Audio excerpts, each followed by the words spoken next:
18 जुलाई 2025 तर्जुमान काबिल लिसान अख्तर अख्तर सानी आरिफ बिल्ला शेखुल हदीस शेखुल उलमा हज़रत मौलाना शाह अब्दुल मतीन बिन हुसैन साहिब दामद बरकातुहुमेर अजीम शान इस्लाही बयान पूर्व धामसर নুরানি হাফিজি কওমি মাদ্রাসা উজিরপুর বরিশাল।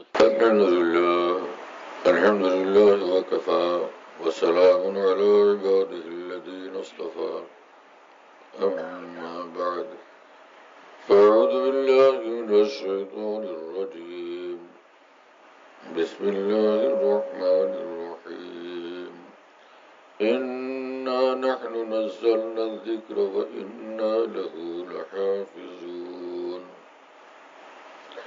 وقال تعالى قد جاءكم من الله نور وكتاب مبين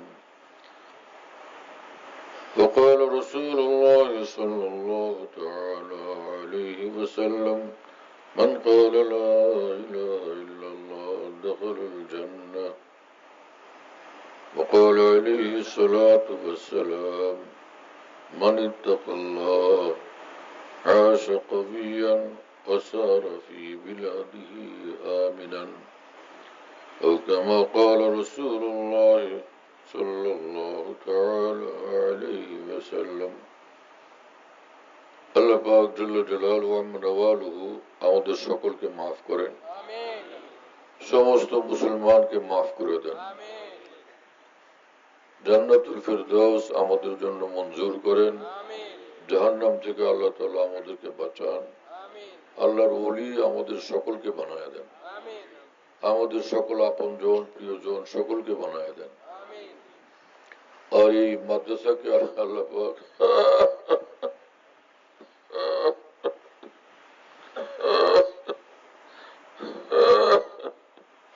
কিয়ামত পর্যন্ত জন্য কবুল করেন, আমিন। বড় বড় উলামায়ে দ্বীন আউলিয়ায়ে কেরাম যেন এই মাদ্রাসা থেকে পয়দা হয় কিয়ামত পর্যন্ত, আল্লাহ তাআলা কবুল করেন। আজকের এই মজলিসে আলহামদুলিল্লাহ অনেক উলামায়ে কেরাম আসছেন, মুহাদ্দিসিনে কেরাম, মুফতিয়ানে কেরামও আসছেন, আবার কিছু সাধারণ মুসলমান ভাইরাও আসছেন। তো সকলের জন্যই কিছু দ্বীনি কথা বলার আল্লাহ আমাকে তৌফিক দান করেন। পয়লা তো এই কথা বলবো যে ভাই আমরা সব গুনাহগার মানুষ, আমরা সবই গুনাহগার। গুনাহ সহ তো আর জান্নাতে যাওয়া যাবে না। হ্যাঁ, বিনা উযুতে নামাজ পড়া যায়? নামাজ হলো আল্লাহ পাকের খাস দরবার, তো বিনা উযুতে আল্লাহ পাকের দরবারে যাওয়া যায় না। গুনাহ নিয়ে জান্নাতে যাওয়া যাবে না, গুনাহ থেকে মুক্ত হয়ে জান্নাতে যাওয়া লাগবে। আল্লাহ তাআলা আমাদেরকে গুনাহ মুক্ত করে দেন, আমিন। তো আমরা এখনই অল্প সময়ের মধ্যে গুনাহ মুক্ত হইতে পারি, সেই সুযোগ আল্লাহ পাক করে দিয়েছেন। সেটা কি?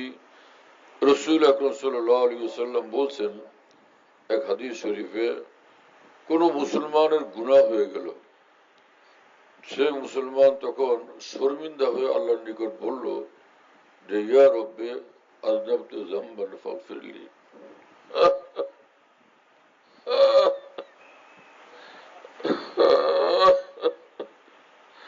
আল্লাহ, আমার তো গুনাহ হয়ে গেছে, আপনি আমাকে মাফ করে দেন। তো সঙ্গে সঙ্গে রব্বুল আলামিন ফেরেশতাদেরকে বলেন যে আলিম আবদি, এক রিওয়ায়াতে আয়ালাম আবদি, এক রিওয়ায়াতে আলিম আবদি, এক রিওয়ায়াতে আলিম আবদি আন্না লাহু রাব্বান ইয়াগফিরু যামবা ওয়া ইয়াখুযু বি। আমার বান্দা অন্তর থেকে এটা জানে যে তার একজন রব আছেন, এই গুনাহ হয়ে যাওয়ার কারণে তিনি তাকে মাফও করতে পারেন, আবার তিনি তাকে শাস্তিও দিতে পারেন। ফেরেশতারা তোমরা সাক্ষী থাকো, আন্নী কাদ গফারতু লাহু, আমার এই বান্দাকে আমি মাফ করে দিলাম। পৃথিবীর বিখ্যাত আলেমে দ্বীন এবং ফকিহ মুফাসসির হাকিউল উম্মত মুজাদ্দিদুল মিল্লাত মাওলানা শাহ আশরাফ আলী থানভী রাহিমাহুল্লাহ তাআলা, চিশতিয়া, কাদিরিয়া, নকশবন্দিয়া, মুজাদ্দিদিয়া সব তরিকার যিনি ইমাম ছিলেন, তিনি বলেন যে আমার ভাই মুসলমান, আমরা সকলে গুনাহগার। যখন আমার রসুল রহমতুল্লাহ আলামিন সাল্লাল্লাহু আলাইহি ওয়াসাল্লাম এই কথা বলেন যে আল্লাহর কাছে একটু ঠোঁট ঠেলায়া ক্ষমা চাইলেই তিনি ক্ষমা করে দিবেন, ভাইরে আমরা কি এই মুখ দিয়ে এই কথাটা বলতে পারি না যে আল্লাহ আপনি আমাদের মাফ করে দেন, আল্লাহ আপনি আমাকে মাফ করে দেন? এটুকু বললেই তো আল্লাহ মাফ করে দেন। তো আমরা সকলে আল্লাহর কাছে বলি যে আল্লাহ আমি গুনাহগার, আমাকে আপনি নিজ দয়াতে মাফ করে দেন।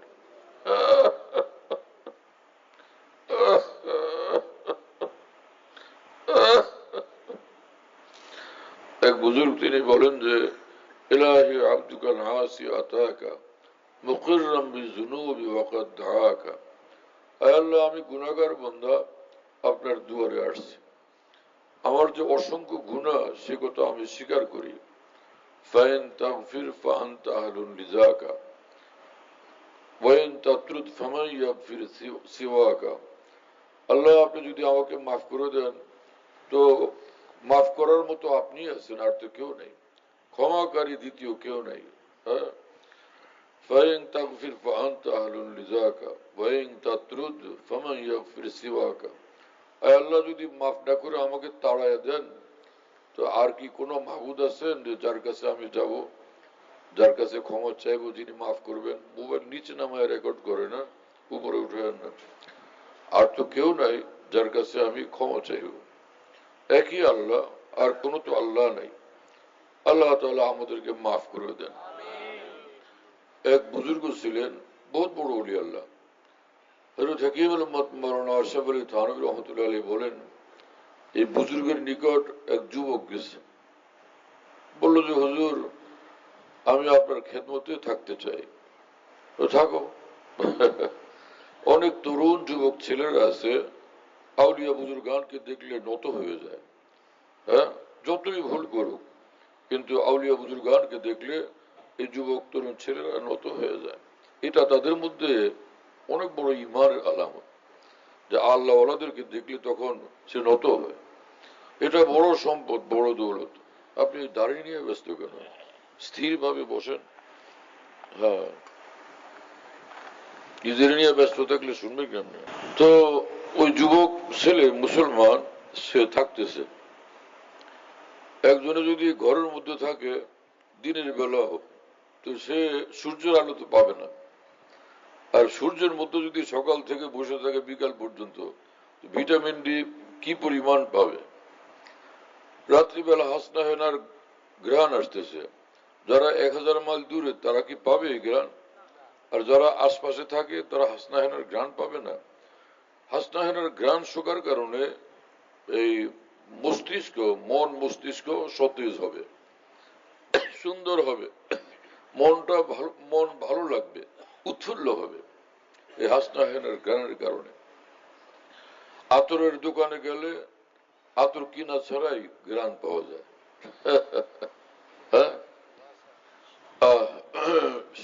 তো কোন আল্লাহর ওলির সঙ্গে মানুষ যখন বসে, তার রুহে যে আল্লাহ পাকের নূর, আল্লাহর মহব্বত, আল্লাহ পাকের খুশবু ওই আল্লাহর বন্দাদের অন্তরে সেটা পৌঁছতে থাকে, আল্লাহর বন্দাদের অন্তরে সেটা পৌঁছতে থাকে। হ্যাঁ, শেখ সাদি সিরাজি রহমতুল্লাহ আলাইহি বলেন যে গেলে খুশবু এদার হাম্মামে রোজে, গিলে খুশবু এদার হাম্মামে রোজে, রসিদ আজ দস্তে মাহবুব বদস্তম, বদু গুফতাম কে মুশকি ইয়া আবিরি। ফার্সিতে উর্দুতে এটাকে মুশক বলে, বাংলা যেটাকে আমরা মেস্ক বলি না।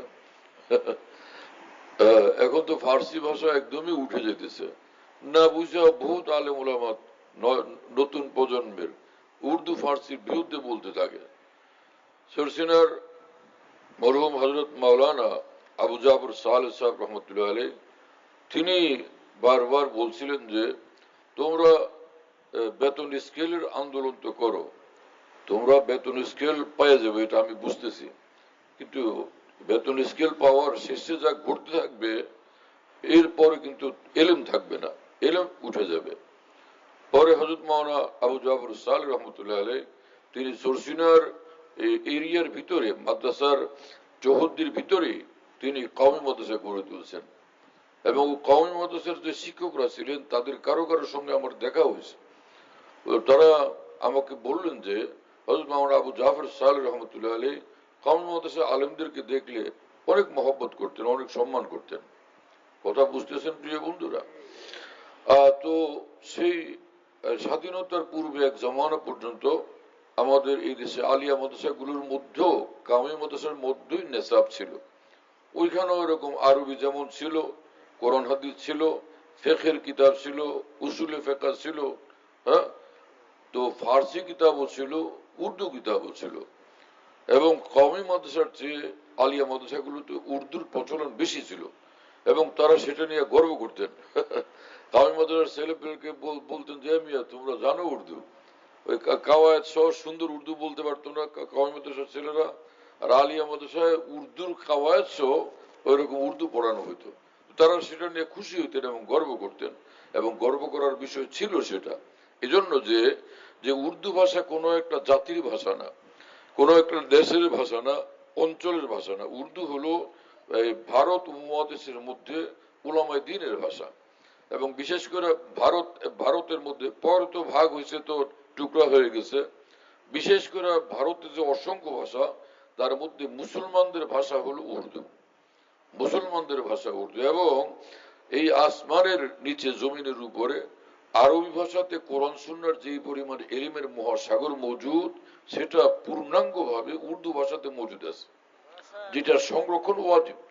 হ্যাঁ, হাকিমুল উম্মত থানভী বলছেন যে উর্দু ভাষার মধ্যে আল্লাহর দ্বীনের যে মহান ভান্ডার, সেটার হেফাজত করা ওয়াজিব। এজন্য ব্রিটিশ আমলেও যে হিন্দুরা আন্দোলন করছিল এই ভারত থেকে উর্দু ভাষাকে একদম খতম করার জন্য, ইদানিংও আবার দ্বিতীয়বার আন্দোলন চলতেছিল উর্দু ভাষাকে খতম করার জন্য। তো তখন ব্রিটিশ আমলে যে রাজনীতিবিদরা, কবি সাহিত্যিকরা, সাংবাদিকরা এবং মুসলমানরা, মুসলিম নেতৃবৃন্দ সকলে মিলে আন্দোলন করছেন যে এটা প্রতিহত করার জন্য, তাদের ওই যে আন্দোলনকে প্রতিহত করার জন্য।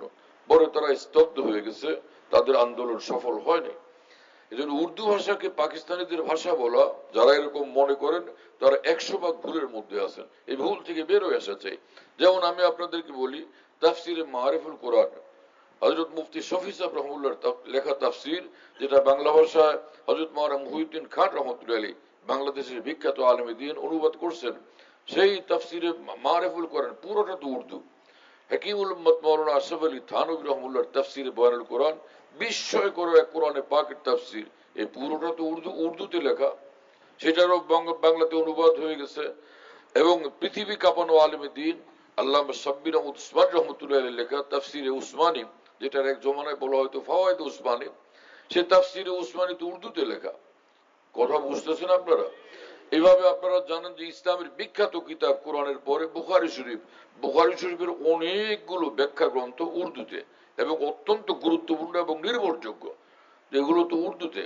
তো কোরআনের তাফসির উর্দুতে, এইভাবে হাদিসের সবগুলো হাদিসের কিতাবের তর্জমা, অনুবাদ এবং ব্যাখ্যা উর্দুতে, ফিকহের কিতাবগুলো, ফতোয়ার কিতাবগুলো ব্যাপকভাবে উর্দুতে, যেমন আরবিতে ছিল, তারপরে উর্দু ভাষায় বিশাল ভান্ডার। এটা কি আমরা গঙ্গায় ফেলে দিব, নাকি এটার হেফাজত করা আল্লাহর দ্বীনের খাতির ওয়াজিব? কি কথা বুঝেন নাই? আল্লাহ তাআলা আমাদেরকে বুঝ দান করেন। কি বিষয়টা বলতেছিলাম ভাই? জি, হ্যাঁ হ্যাঁ, শাবাশ। তো এক কিতাব ফার্সিতে পড়ানো হয় কওমি মাদ্রাসাতে, যেটা আগে আলিয়াতেও ছিল, গুলিস্তা। তো সেটা গুলিস্তা মানে ফুলবাগান। এই কিতাবটা সম্পর্কে অনেক মন্তব্য আছে। কেউ বলছেন এটা এই যে রাষ্ট্রনীতি শিক্ষা দেওয়ার কিতাব, রাজনৈতিক বিষয়ের কিতাব। কেউ বলছেন এটা তাসাউফের কিতাব, হ্যাঁ, আবার কেউ বলছেন এটা ফার্সি ভাষার সাহিত্য। সবগুলো সত্য। এই গুলিস্তার মধ্যে যেরকম তাসাউফ আছে, আল্লাহর মহব্বতের কথা আছে এবং জীবনকে আল্লাহর পছন্দ মোতাবেক গড়ার কথা আছে, তেমনি ভাবে রাষ্ট্র পরিচালনা বিষয়ক জ্ঞান এর মধ্যে আছে। আবার এটা ফার্সি ভাষার একটা গুরুত্বপূর্ণ সাহিত্যের কিতাব। তো এই কিতাবের মধ্যে শেখ সাদি রহমতুল্লাহ আলাইহি বলেন, গিলে খুশবু দর হাম্মামে রোজে রসিদ আজ দস্তে মাহবুবে বদস্তাম। আমি একদিন গোসল করতে গেলাম গোসলখানায়, আমার এক বন্ধু মানুষ বললেন যে দেখেন তো এটা কি জিনিস। আমি হাতে নিয়ে দেখলাম এটা মাটির ঢেলা। আমি আসলাম গোসল করতে, আমার বন্ধু আমাকে মাটির ঢেলা দিল, বলো এটা শুয়ে দেখেন তো কি কেমন লাগে। আরে দারুণ খুশবু। সে মাটির ঢেলাতে আশ্চর্যজনক খুশবু। বন্ধু গুফতাম কে মুশকিয়া ভিড়ি কে আজ বুয়ে দেলা ভিজ তু মস্তাম। তো আমি ওই মাটির ঢেলাকে লক্ষ্য করে বললাম যে ব্যাপার কি, তুমি কি মেসকো নাকি? হ্যাঁ, তুমি কি মেসকো না আম্বর? তোমার খুশবু তো আমাকে ভীষণ বিমুগ্ধ করে দিছে, এত খুশবু তোমার, আমি অত্যন্ত মুগ্ধ বিমোহিত। বগফতামান গিলে না চিজে বুদাম হলে মুদ্দতে বাগুল নেশাস্তাম। মাটির ঢেলা আমাকে বলল যে না, আমি তো নিছক মাটির ঢেলা, তবে কি সুগন্ধময় ফুলের সঙ্গে দীর্ঘকাল আমি থাকছিলাম। জামালে হামনে শীতর মনা সরকার মগর নামান হুমা খাকাম কে হাসতাম। হ্যাঁ, যার সঙ্গে থাকছিলাম তার চরিত্র, তার সুগন্ধ আমাকে এইভাবে সুবাসিত করছে। আর না হলে বাস্তবিক পক্ষে আমার হাকিকত হলো আমি নিরেট মাটি। আমি নিরেট মাটি, কিন্তু যেই খুশবুদার ফুলের সঙ্গে থাকছিলাম, তো সেই খুশবুদার ফুলের উসিলাতে, তার সান্নিধ্যের বরকতে আমি এরকম খুশবুদার এবং সুবাসিত হয়ে গেছি। সাদি সিরাজি রহমতুল্লাহ আলাইহি এই ঘটনার বর্ণনার দ্বারা এটা শিক্ষা দিচ্ছেন যে মুসলমান যাদের অন্তর এবং জীবন মহান আল্লাহর দ্বীন দ্বারা সুবাসিত, যাদের অন্তর মহান আল্লাহর মহব্বত মারিফত দ্বারা সুবাসিত সুগন্ধময়, তোমরা তাদের সঙ্গে সম্পর্ক রাখো, উঠা বসা করো, তাহলে তোমরাও তোমাদের পূর্ণ জীবনটা এইভাবে আল্লাহর মহব্বত আর দ্বীন দ্বারা একদম সুবাসিত হয়ে যাবে, যে সুবাস তোমাকে জান্নাতুল ফিরদৌস পর্যন্ত পৌঁছে দিবে। কথা বুঝতেছেন প্রিয় বন্ধুরা? হযরত হাকিমুল উম্মত থানভী রাহমাতুল্লাহি আলাইহি বলেন যে যুবক ওই বুজুর্গের সঙ্গে থাকতে লাগলো, ওই মুসলিম যুবক। কিছুদিন থাকলে পরে ওই যে সুবাসে সুবাসিত হয়ে যাওয়া, এখন সে গেছে আল্লাহর জন্য। যখন আল্লাহর জন্য যায় তো তার বড় মর্তবা। হ্যাঁ, সুবহানাল্লাহ।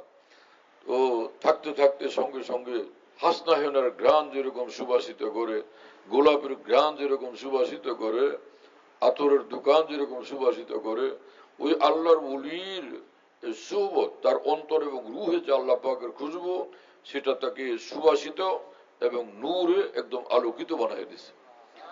এখন অন্তরের সম্মুখ থেকে পর্দা খতম, পর্দে উঠে হুয়ে भी है उनकी इधर नजर भी है बढ़ के मुकद्दर आजमा सर भी है संगीदर भी है।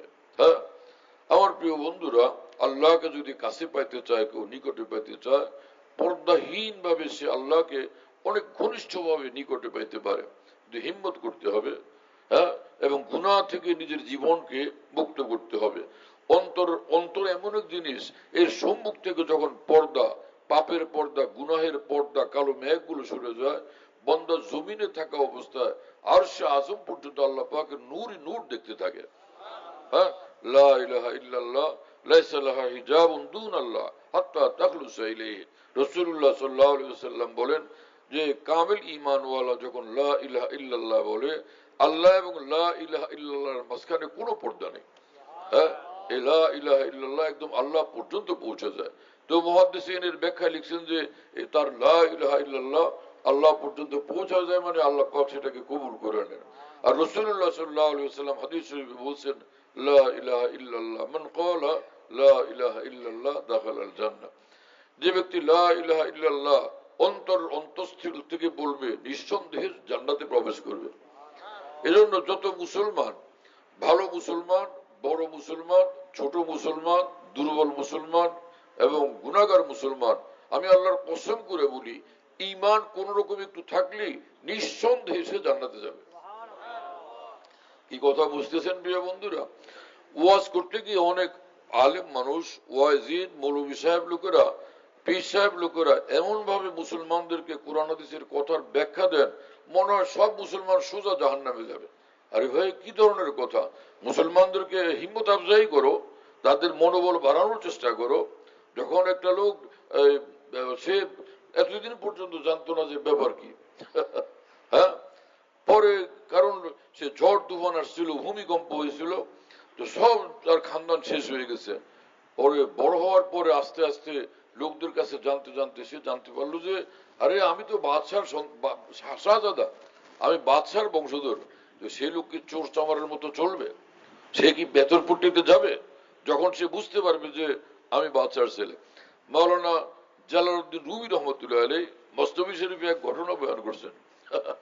সে ঘটনা হলো যে যে বাঘের বাচ্চা সে কিভাবে জানি ওই ছাগলের এখানে ছাগলদের সঙ্গে একত্রিত হয়ে গেছিল, বাঘের বাচ্চা। তো সব ছাগলের বাচ্চারা যেভাবে থাকে, বাঘের বাচ্চা ওদেরকে আপন মনে করে একসঙ্গে থাকে, খায় লয়, আরাম করে, ফুর্তি করে। এইভাবে এইভাবে ও জীবন কাটাইতেছিল। ওই বাঘের বাচ্চা বাচ্চা বাচ্চা তো বাচ্চাই ওইভাবে থাকতে থাকতে থাকতে থাকতে লম্বা জমানা গেছে। একদিন ওই সবগুলো ছাগল মিলে, ওরা তো এখন বড় হয়ে গেছে, সবগুলো ছাগল মিলে ওরা যখন দরিয়ার পাড়ে বা পুকুরের পাড়ে কোথাও ঘাস খেতেছিল, খেলতেছিল, ঘুরতেছিল, হঠাৎ ওই বাঘ, যেটা বাঘ ছিল, ও দেখে যে পানির মধ্যে ওর ছবি দেখা যায়। আরে এইটা কি জিনিস! একদম শেষে চিৎকার গর্জন শুরু করে দিয়েছে, ছাগলের সব দৌড়ে পালাই গেছে। কি কথা বুঝেন না? সে যখন ওই নিজের পরিচয় পাইছে যে আমি তো আর ছাগল তো না, আমি তো বাঘ, আমি তো বাঘের বংশধর, তা আমি এখানে ছাগলের সঙ্গে থাকবো কিসের জন্য? এক চিৎকার দিতেছে, হুঙ্কার এবং গর্জন, ওই সব ছাগলেরা পালায় চলে গেছে। আর ও যা বলে আমি তো আমার তো এখানে ঠিকানা না, আমার তো সুন্দরবনে যাওয়া উচিত, রয়্যাল বেঙ্গল টাইগারের সঙ্গে আমি থাকবো। সে এখান থেকে একদম সে ওখানে চলে গেছে। আমার ঠিকানা হলো যে আমার আস্তানা হলো রয়্যাল বেঙ্গল টাইগারদের আস্তানা, আমি এখানে ছাগলের সঙ্গে কি জন্য থাকবো? গাছ খাওয়ার জন্য। কি কথা বুঝতেছেন প্রিয় বন্ধুরা? আমি তো এখন হরিণ শিকার করবো, হরিণ শিকার করবো। কি কথা বুঝতেছেন প্রিয় বন্ধুরা? হ্যাঁ, তো ডক্টর ইকবাল মরহুম বিখ্যাত কবি ছিলেন, আল্লামা ইকবাল, আপনারা জানেন হয়তো শিক্ষিত লোকেরা। তো ডক্টর ইকবাল তিনি বলেন যে परवाज है दोनों की यही एक फजा में, गिरगिज का जहां और है शाही का जहां और, একই আকাশে উড়ে শকুনও ঈগল পাখিও। দুইটাই একই আকাশে উড়ে। শকুনের নজর মুর্দার উপরে, মুর্দা লাশের উপরে। কোথায় মুর্দা লাশ দেখা যায়? গরু মরা দেখা যায়, ছাগল মরা দেখা যায়। শকুন আকাশে উড়ার পরও ওর নজর নিচু, ওর নজর তুচ্ছ এবং ঘৃণ্য। আর ঈগল পাখির নজর থাকে তাজা শিকারের উপরে, সে কোনো মরা গরু কখনো শিকার করবে না। কথা বুঝতেছেন প্রিয় বন্ধুরা? এই পৃথিবীতে নমরুদরাও বাস করে, আবু জাহাল আবু লাহাবরাও বাস করে, ওদের বংশধররা এবং ওদের অনুসারীরা আজ পর্যন্ত, ওদের চেলারাও এই পৃথিবীতে বসবাস করে। কথা বুঝতেছেন প্রিয় বন্ধুরা? আবার এই পৃথিবীতে হযরত ইব্রাহিম আলাইহিস সালামের রুহানি সন্তানরাও বসবাস করে, মুহাম্মদুর রাসূলুল্লাহ সাল্লাল্লাহু আলাইহি ওয়াসাল্লামের রুহানি সন্তানরাও বসবাস করে। দুজনের দৃষ্টি আলাদা, দুজনের চিন্তা আলাদা, দুজনের লক্ষ্য আলাদা। নমরুদ শ্রেণী যারা, তাদের লক্ষ্য ঘৃণ্য দুনিয়া এবং যত সব পাপাচার এবং নষ্টামি। আর যারা সচ্চা ঈমানওয়ালা, ইব্রাহিম আলাইহিস সালামের বংশধর, মুহাম্মদুর রাসূলুল্লাহ সাল্লাল্লাহু আলাইহি ওয়াসাল্লামের রুহানি সন্তান, ওই মুসলমানদের লক্ষ্য হলো, তাদের নজর থাকে আসমানের উপরে, আল্লাহ পাকের মহান জাতের উপরে, সত্তার উপরে। তারা এই পৃথিবীকে চায় না, আল্লাহকে চায়। আমি আল্লাহকে চাই। পৃথিবী কয়েকদিন আমি এখানে আসি, পরে এখান থেকে আমি চলে যাব, এই দুনিয়াদারি আমার না। হ্যাঁ, হালাল রিজিক যা দরকার, বাড়ি ঘর জীবনে চলার জন্য যা দরকার সেটা আমি চাই, কিন্তু আল্লাহকে বাদ দিয়া না, আল্লাহকে সন্তুষ্ট রেখে আমি সবকিছু করব। কথা বুঝতেছেন প্রিয় বন্ধুরা? আল্লাহ তাআলা আমাদেরকে বুঝ দেন এবং তৌফিক দান করেন। হ্যাঁ, আর দুনিয়া সিজনুল মুমিন ওয়া জান্নাতুল কাফির। হ্যাঁ, আর দুনিয়া সিজনুল মুমিন, যে জেলখানাতে যেরকম একজন মানুষ থাকে জেলের মধ্যে, তো সে কি মনে করে এখানে আমার, সে খুব আরাম আয়েশ দরকার, আমার পুরো জিন্দেগি এখানেই থাকবো আমি, এবং আমার ঘর বাড়ি সবকিছু এখানে, আমার পুরো জীবন এখানের জন্য ওয়াকফ। এটা কি এক সেকেন্ডের জন্য সে মনে করে? প্রতিটি মুহূর্তে তার অপেক্ষা থাকে কবে এর থেকে মুক্তি লাভ করব। কবে জেল থেকে আমি মুক্তি লাভ করব? অথচ সেখানে ঈদের দিনে বিরিয়ানি দেয়। জেলখানার মধ্যে বিভিন্ন রাষ্ট্রীয় দিবস থাকে না, ও এরকম দিবসগুলোতে সেখানে ভালো ভালো খানাও পরিবেশন করে, মজা করে তারা খায়। কিন্তু শুকরিয়া স্বরূপ কেউ কি বলে না এই জেল থেকে যাওয়া যাবে না, কারণ ঈদের দিনে এখানে বিরিয়ানি দিল। বরং বিরিয়ানি খায় আশা করে যে আল্লাহ এখান থেকে কবে মুক্তি দিবেন, যে বিরিয়ানি দরকার নেই, আমি পান্তা ভাত হলো খাবো, কিন্তু মুক্ত পৃথিবীতে খাবো, এই জেলখানায় থাকতে চাই না। রসুল আকরম সাল্লাল্লাহু আলাইহি ওয়াসাল্লাম বলেন, ঈমানওয়ালার ঈমান তাকে আল্লাহর দিকে টানে, জান্নাতুল ফিরদাউসের দিকে টানে, এই দুনিয়াতে সে থাকতে চায় না। হ্যাঁ, খুররাম আর রোজ কাজী মঞ্জিলে বিরা বেরাওয়া রাহাতে জাত জানা বেরাওয়া। হাফিজ সিরাজি রহমতুল্লাহ আলাইহি ইরানে এক বুজুর্গ ছিলেন, অনেক উচ্চমানের বলি ছিলেন। তো তার কবিতার তার কাব্য ভান্ডার আছে, ওর ভিতরে হাফিজ সিরাজি রহমতুল্লাহ আলাইহি বলেন যে সেদিন হবে আমার প্রকৃত আনন্দের দিন, যেদিন মহান আল্লাহ বলবেন যে যে সিরাজি এই দুনিয়াটাকে ছাড়, তুই আমার কাছে আয়। হ্যাঁ, এই দুনিয়াটাকে ছাড়, তুই আমার কাছে আয়। হ্যাঁ, আল্লাহ তাআলা আমাদেরকে কবুল করেন, যে মহান আল্লাহর কাছে আমরা যাইতে পারি, যে আল্লাহ পাককে খুশি করে। হ্যাঁ, निकल जाए दम तेरे कदमों के नीचे यही दिल की हसरत यही आरजू है।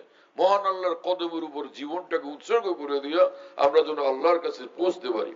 চট্টগ্রামের সন্দ্বীপে এক বুজুর্গ ছিলেন, হযরত মাওলানা এহসানুল হক সাহেব রহমতুল্লাহ আলাইহি, শেখুল ইসলাম মাওলানা হোসেন আহমদ মাদানী রহমাতুল্লাহর আশিক দিওয়ানা, এক সুন্নতের আশিক দিওয়ানা এই বুজুর্গ ছিলেন। হ্যাঁ, তো ও আমাকে বড় স্নেহ করতেন, মহব্বত করতেন। তো হুজুরের কাছে আমি যখন সন্দ্বীপে গেছিলাম, তো হুজুরের কাছে বসলাম, তো খুব খুশি হলেন, কত যে কথা শুনাইতে থাকলেন। হ্যাঁ, তো সেখানে এই কথাও বলতেছিলেন যে এখন আর এখানে থাকতে ইচ্ছা হয় না, যে কখন যে এখান থেকে চলে যাব এবং আল্লাহ পাকের উপর জীবন উৎসর্গ করে দিব, সেজন্য অপেক্ষায় আছে। হ্যাঁ, সুবহানাল্লাহ তাআলা বিহামদি। আল্লাহ তাআলা আমাদেরকে তৌফিক দেন। ও জান্নাতুল কাফির। আর এই রাসূলুল্লাহ সাল্লাল্লাহু আলাইহি ওয়াসাল্লাম বলেন যে এই দুনিয়াটা কাফিরদের নজরে এটাই স্বর্গ। এটাকেই তারা স্বর্গ মনে করে, আরাম করো, ফুর্তি করো, মজা করো। হ্যাঁ, দুনিয়া দুনিয়া মজা, দুনিয়ার যত মজা এগুলো লুটতে থাকো। কিন্তু এক মুসলমান, এক ঈমানওয়ালা মনে করে এইখানে তো এত লুটপাট করার জায়গা না। হ্যাঁ, এখানে থাকবো, হালাল ভাবে চলবো, খাবো, কিন্তু যে মনের মতো খাবো, আচ্ছা রকম খাবো, জান্নাতুল ফিরদাউসে গিয়া। হ্যাঁ, ভারতে এক বুজুর্গ ছিলেন শেখ আব্দুল কুদ্দুস গঙ্গুই রহমতুল্লাহ আলাইহি, ওনার অভ্যাস ছিল যে এত ইবাদত করতেন, কোরআন শরীফের তেলাওয়াত শুরু করলেন আর শেষই হয় না। এখন ওই খানা দানা নাস্তা ইত্যাদি, আরে রাখো, এত মজা আল্লাহর কোরআনের মধ্যে যে উনি খানার খাইতে যাইতেছেন না। এইভাবে আবার দাঁড়ায় গেলেন 2 রাকাত নামাজে, আবার শুরু করলেন দোয়া মোনাজাত। দোয়া মোনাজাত তো এমন জিনিস, পাকিস্তানে এক বুজুর্গ ছিলেন হাকিমুল উম্মত মাওলানা আশরাফ আলী থানভী রহমাতুল্লাহর খলিফা ডাক্তার আব্দুল ইসাক রহমতুল্লাহ আলাইহি, যিনি হযরত মাওলানা তাকি উসমানী সাহেবের পীর ও মুর্শিদ ছিলেন, তিনি বলতেন যে হে মুসলমান, তুমি যখন আল্লাহর নিকট 2 হাত তোলো কিছু চাওয়ার জন্য, কিছু পাওয়ার জন্য, জানো তোমার 2 হাতের দাম কত? 7 আসমান জমিন তোমার হাতের নিচে থাকে, তোমার হাতের সামনে থাকেন শুধুই মহান আল্লাহ।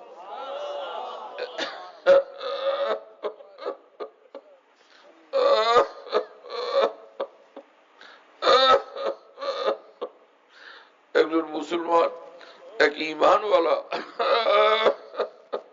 আল্লাহ পাকের নিকট দুয়ার মধ্যে মিনতি করতে করতে হাত তুললে আল্লাহ আল্লাহ তার হাতের এত মর্যাদা, এত দাম, এত মর্যাদা। হ্যাঁ, সুবহানাল্লাহ তাআলা বিহামদি। হ্যাঁ, এক হাদিস শরীফের আলফাজ, قال رسول الله صلى الله عليه وسلم قال الله تبارك وتعالى انا مع عبدي اذا دعاني। বান্দা যখন আমাকে ডাকে আমি আমার বান্দার একদম সঙ্গে হয়ে যাই। আনা মা আবদি। হ্যাঁ, এক রিওয়ায়াত আছে আনা মা আবদি ইদা যাকারানি। বান্দা যখন আমার জিকির করে আমি আমার বান্দার একদম সঙ্গে হয়ে যাই। জিকিরের এই হাদিসে পাকে কত বড় ফজিলত, কত বড় মর্তবা প্রমাণিত হয়। বান্দা আল্লাহর জিকিরে মশগুল, আল্লাহ পাক বান্দার সঙ্গে মশগুল।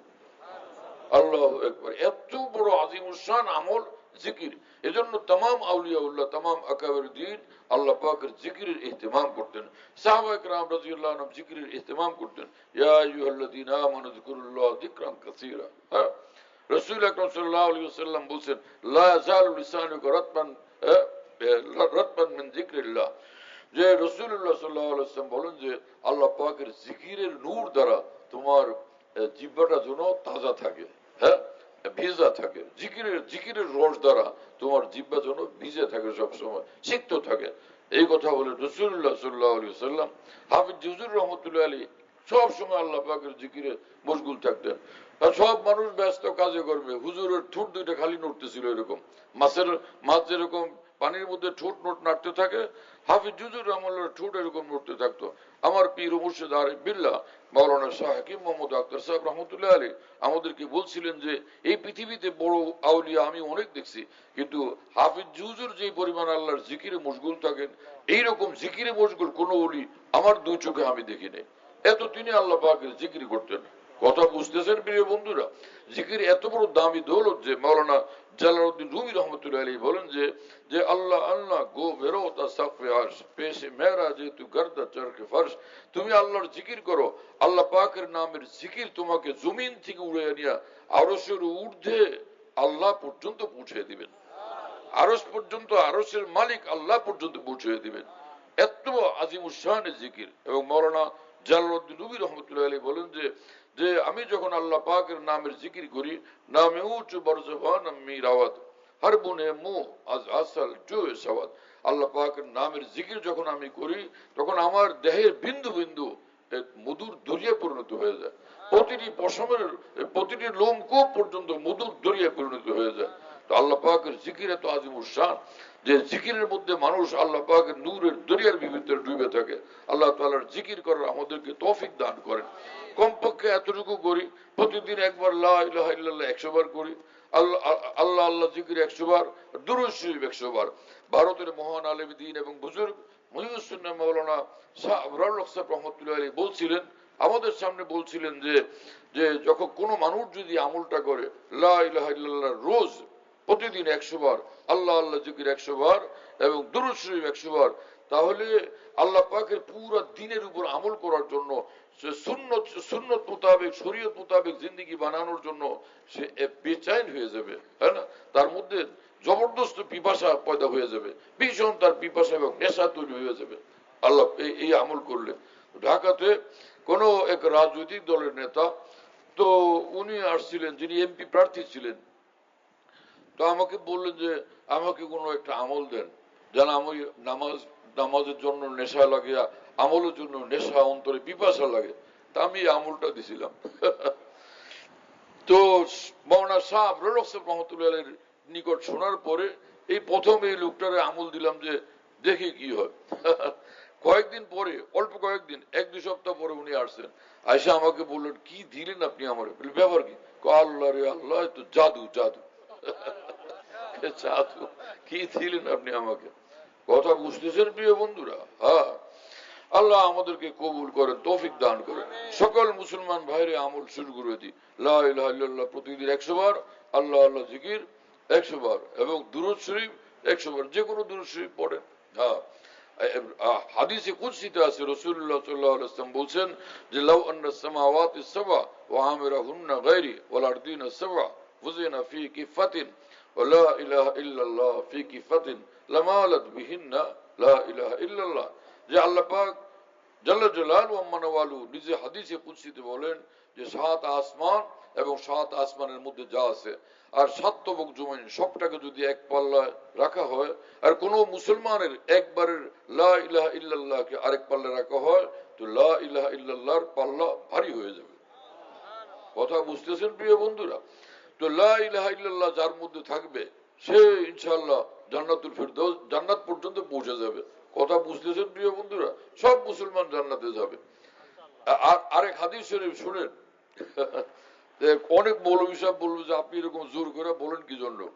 হ্যাঁ, আল্লাহ তাআলার মেহেরবানি, আমার আকাবের দ্বীনের বরকতে, আমার বুজুর্গানের দ্বীনের বরকতে যত দ্বীনের কথা বলার তৌফিক হয়, প্রত্যেকটার স্ট্রং দলিল প্রমাণাদি পেশ করারও আল্লাহ পাক তৌফিক দান করেন। হ্যাঁ, সব মৌলভী সাহেব পরে মাথা নত করতে বাধ্য হয়, কারণ আলেমীদের শানি হলোই যে কোরআন সুন্নাহর দলিল পাইলে আর কোনো কথা নাই তার কাছে, যে ভাই ঠিক আছে ভাই ওকে। তো এই যে কথা বললাম যে সব মুসলমান যারা সব ইনশাআল্লাহ জান্নাতে যাবে। এটা দলিল শোনাবো আপনাদেরকে? রাখেন, দলিল শুনে দিচ্ছি। মুসলমানদেরকে সাহস দেন, সাহস বাড়ান।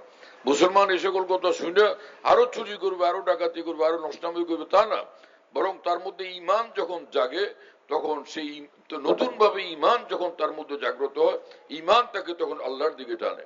হ্যাঁ, আল্লাহর মহব্বত যখন তার পয়দা হয় অন্তরে, আল্লাহর প্রতি সুধারণা যখন তার মধ্যে পয়দা হয়, এই সুধারণার নূর তাকে মহান আল্লাহর দিকে, জান্নাতুল ফিরদাউসের দিকে টানতে থাকে। সেই হাদিস শরীফ কি জিনিস?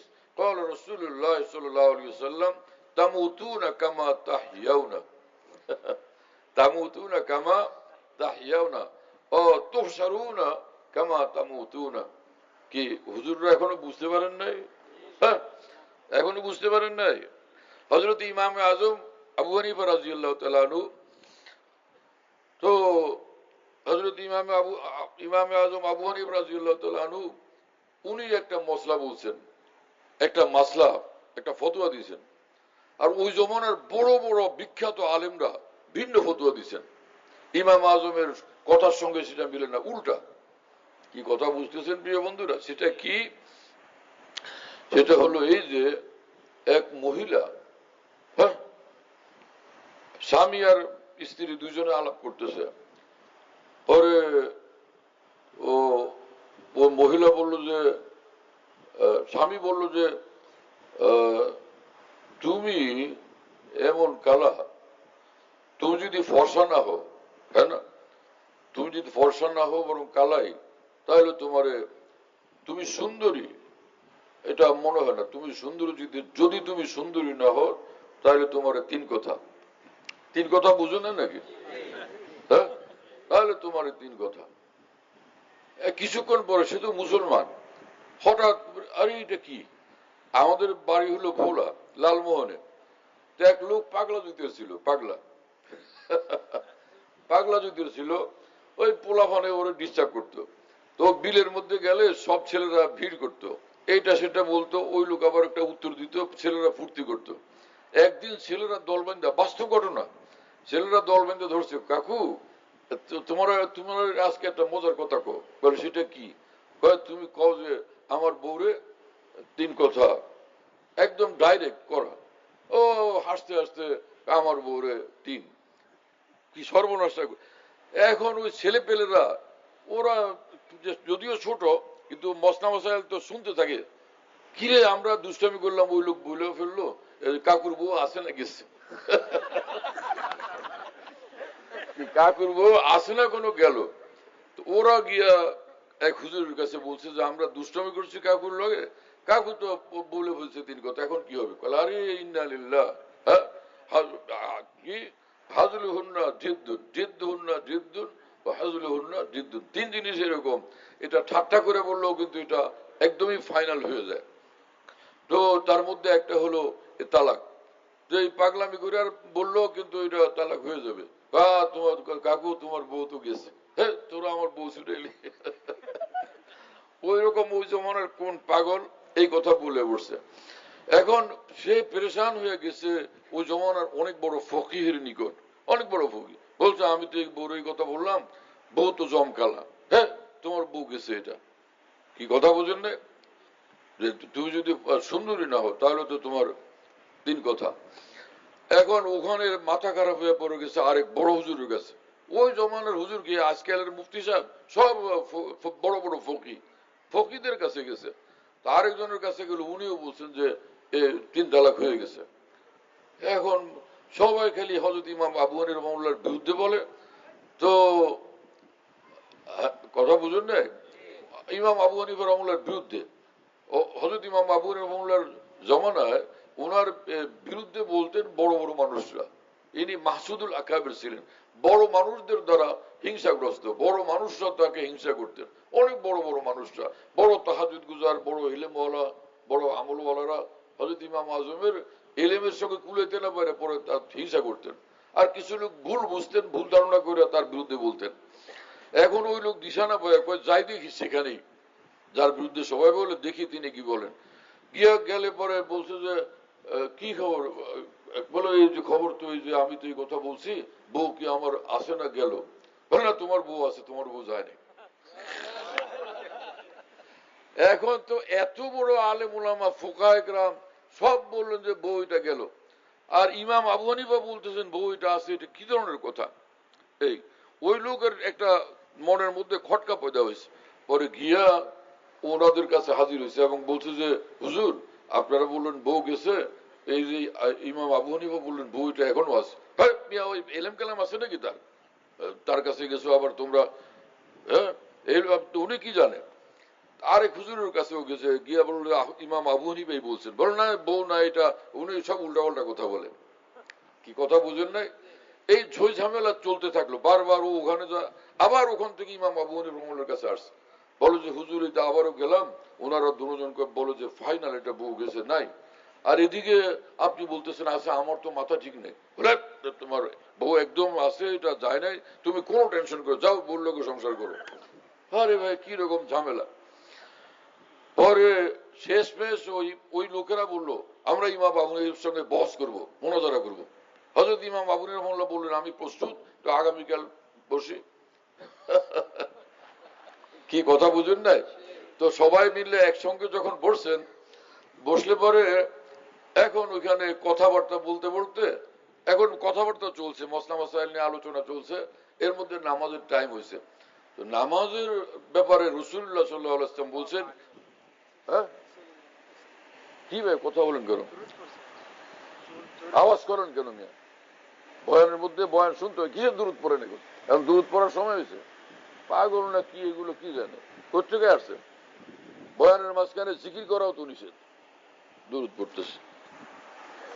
এলেম কালাম শিখেন, কিছু মসলা মাসাইল শিখেন, কিতাবাদি কিছু পড়েন না, বড় আলেমদের সঙ্গে থাকেন না, এরকম জিন্দিগি বানাইছেন। কোরআন তেলাওয়াত যখন করে তখন সেখানে জিকির করা জায়েজ আছে? হ্যাঁ, ফুকাহায়ে কেরাম বলেন যে হাকিমুল উম্মত থানভী রাহিমাহুল্লাহ বলছেন, যখন কোরআন শরীফ তেলাওয়াত করে, অর্থ তেলাওয়াত করে না, শব্দ তেলাওয়াত করে। কোরআনের তেলাওয়াতের সময় অর্থটা শোনায় না, শব্দ শোনায়। যে শব্দ শুনান, শব্দ যখন উচ্চারণ হয় সেটা শোনা ওয়াজিব, তাহলে ওর মর্ম যখন আলোচনা করা হয় তখন কি সেটা শোনা ওয়াজিব না? সে বতরিকা হলো সেটা শোনা ওয়াজিব। এই ইসলাম ইনকিলাবি উম্মত কিতাবের ভিতরে হাকিমুল উম্মত থানভী কথা বলছেন। এই মশলা কম লোকেরা জানে, বৈশা বৈশা ওয়াজের মাহফিলে জিকির করতে থাকে, তসবিহ পড়তে থাকে। যাই হোক, এখন তো হযরত নামাজের টাইম হয়েছে। হাদিস শরীফে রাসূলুল্লাহ সাল্লাল্লাহু আলাইহি ওয়াসাল্লাম বলছেন যে বড় আলেম যিনি, তিনি ইমাম হবেন। যিনি বড় আলেম তিনি ইমাম হবেন। এখন যত হুজুররা ওখানে হাজির, এখন তারা বলে যে এখন কি করবো, এখন তো নামাজের টাইম, ইমাম তো বানান লাগবে। এখন কি করা, নিরুপায়। পরে হযরত ইমাম আজমকে বললেন যে আপনি নামাজ পড়ায় দেন। বিরোধিতা যতই করে, কিন্তু সামনে উপস্থিত হওয়ার পরে এখন দেখে যে না, আসলে তো বড় উনি, এখন কোরআন হাদিসের উল্টা করবেন তারা। এমনি দুই কথা পিছনে বললাম, কিন্তু সামনে সামনে এখন কেমনে এরকম কিছু বলি। এখন তো কোরআন হাদিসের কথা এটা মানতে হয়। আল্লাহ রসুল বলে গেছেন যিনি বড় আলেম তিনি ইমাম হবেন, তাহলে তো উনারই দেওয়া লাগে। হযরত ইমাম আজম আবু হানিফা রাহমাতুল্লাহ আলাইহি দিয়েছে নামাজ পড়াইতে ইমাম। এখন হযরত ইমাম আবু হানিফা রাহমাতুল্লাহ আলাইহি যে নামাজের মধ্যে পড়তেছেন জাহরি কিরাত, মাগরিব বা এশার নামাজ, নামাজের মধ্যে আলহামদুলিল্লাহ সূরার পরে পড়তেছেন ওয়াত-তিনি ওয়াজ-যাইতুন ওয়া তুরি সিনিন ওয়া হাযাল বালাদিল আমিন লাকাদ খালাকনাল ইনসানা ফি আহসানি তাকওয়িম। এই ঘটনা। সালাম, নামাজ পড়ছেন, সালাম ফিরেছেন, সুন্নত আছে না, ওইটাও পড়ছেন। পড়ার পরে দেখেন যে হুজুররা সব চলে গেছে।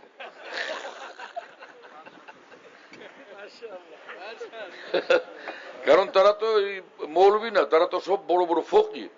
তারা বুঝছেন যে আরে নামাজের পরে এটা দিয়েই ধরবে, এই সূরা দিয়ে আমাদেরকে আজকে আচ্ছা রকম ধরবে, আমাদের কোনো রক্ষা নাই।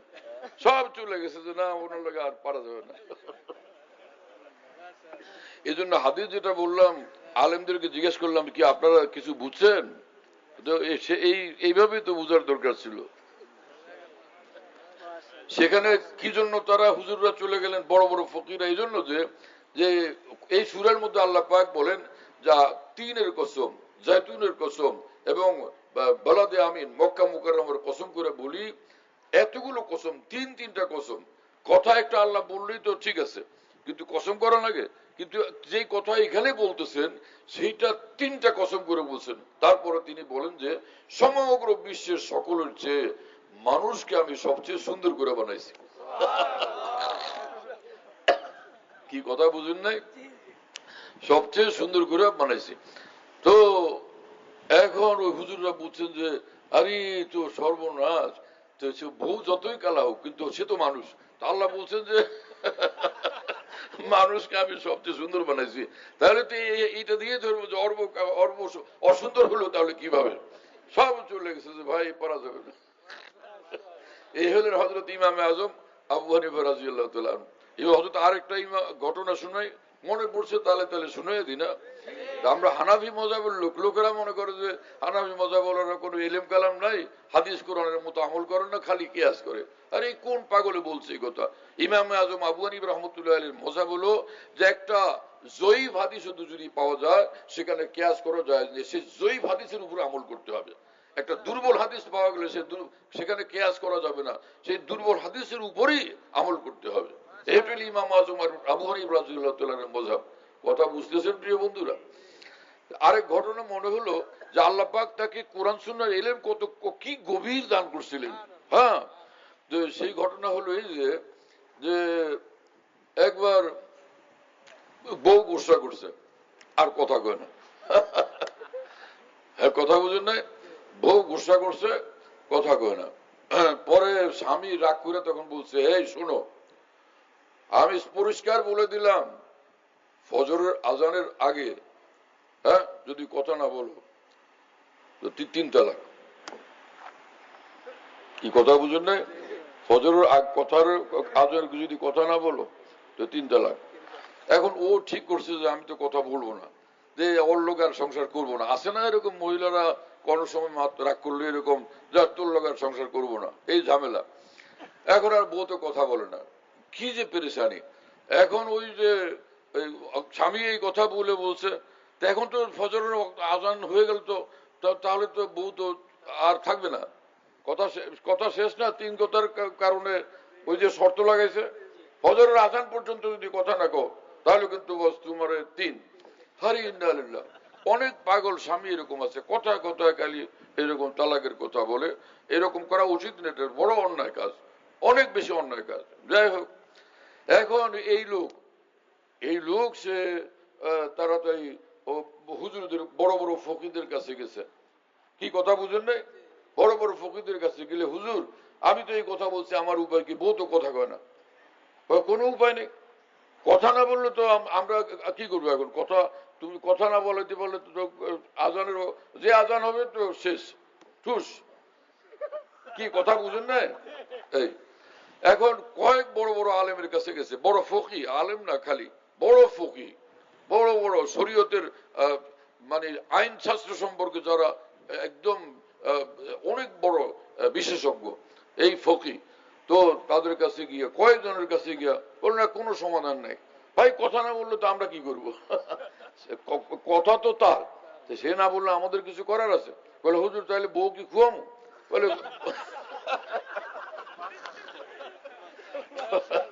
বলেছে বউ রাখার তুমি কি খুয়াবা কি? তুমি বউ কথা না বললে তো বউ যাবেই। হ্যাঁ, আমরা কি ধরে রাখতে পারবো এটা?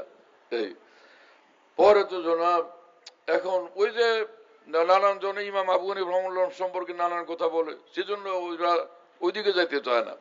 ওই পরে শেষে ওখানে গেছে, হযরত ইমামে আজম আবু হানিফা রাহমাতুল্লাহর কাছে গেছে, গিয়া বলে যে হুজুর এই ঘটনা, আমার উপায় কি? বলে উপায় কি? তুই কোনো সমস্যা নাই, বউ থাকবে, বউ যাইতে দিব না। বউ থাকবে, বউ যাইতে দিব না, আমি ব্যবস্থা নিতেছি।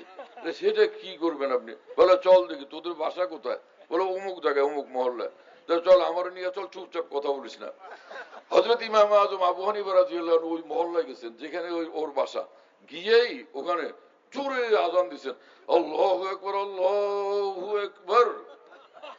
যেই আজান দিচ্ছেন, আজান শুনলে বউ মনে করছে যে তো ফজর আজান দিছে, বলছি না আজান পর্যন্ত কথা বলবো না, তো কথা তো বলি না, বাস আমি ফ্রি হয়ে গেলাম। ওই যে আজানের রক্ত তো হয়, হযরত ইমাম আজম যে আজান দিয়ে দিয়েছেন, বউ মনে করছে ফজরের আজান, ও তো কথা বলে বলছে, তো বউ কি রইল না গেল? এই হলো ইমাম আজম আবু হানিফা রাদিয়াল্লাহু আনহু। আমি মনে করছিলাম যে এখানে নতুন আসছি এলাকায়, ভাই আর কখনো আসা হয় নাই, এরকম সাদা সিধা কথা বলবো যাতে সকলের দিনের ফায়দা হয়, কিন্তু নানান বিষয় আলোচনা হলো।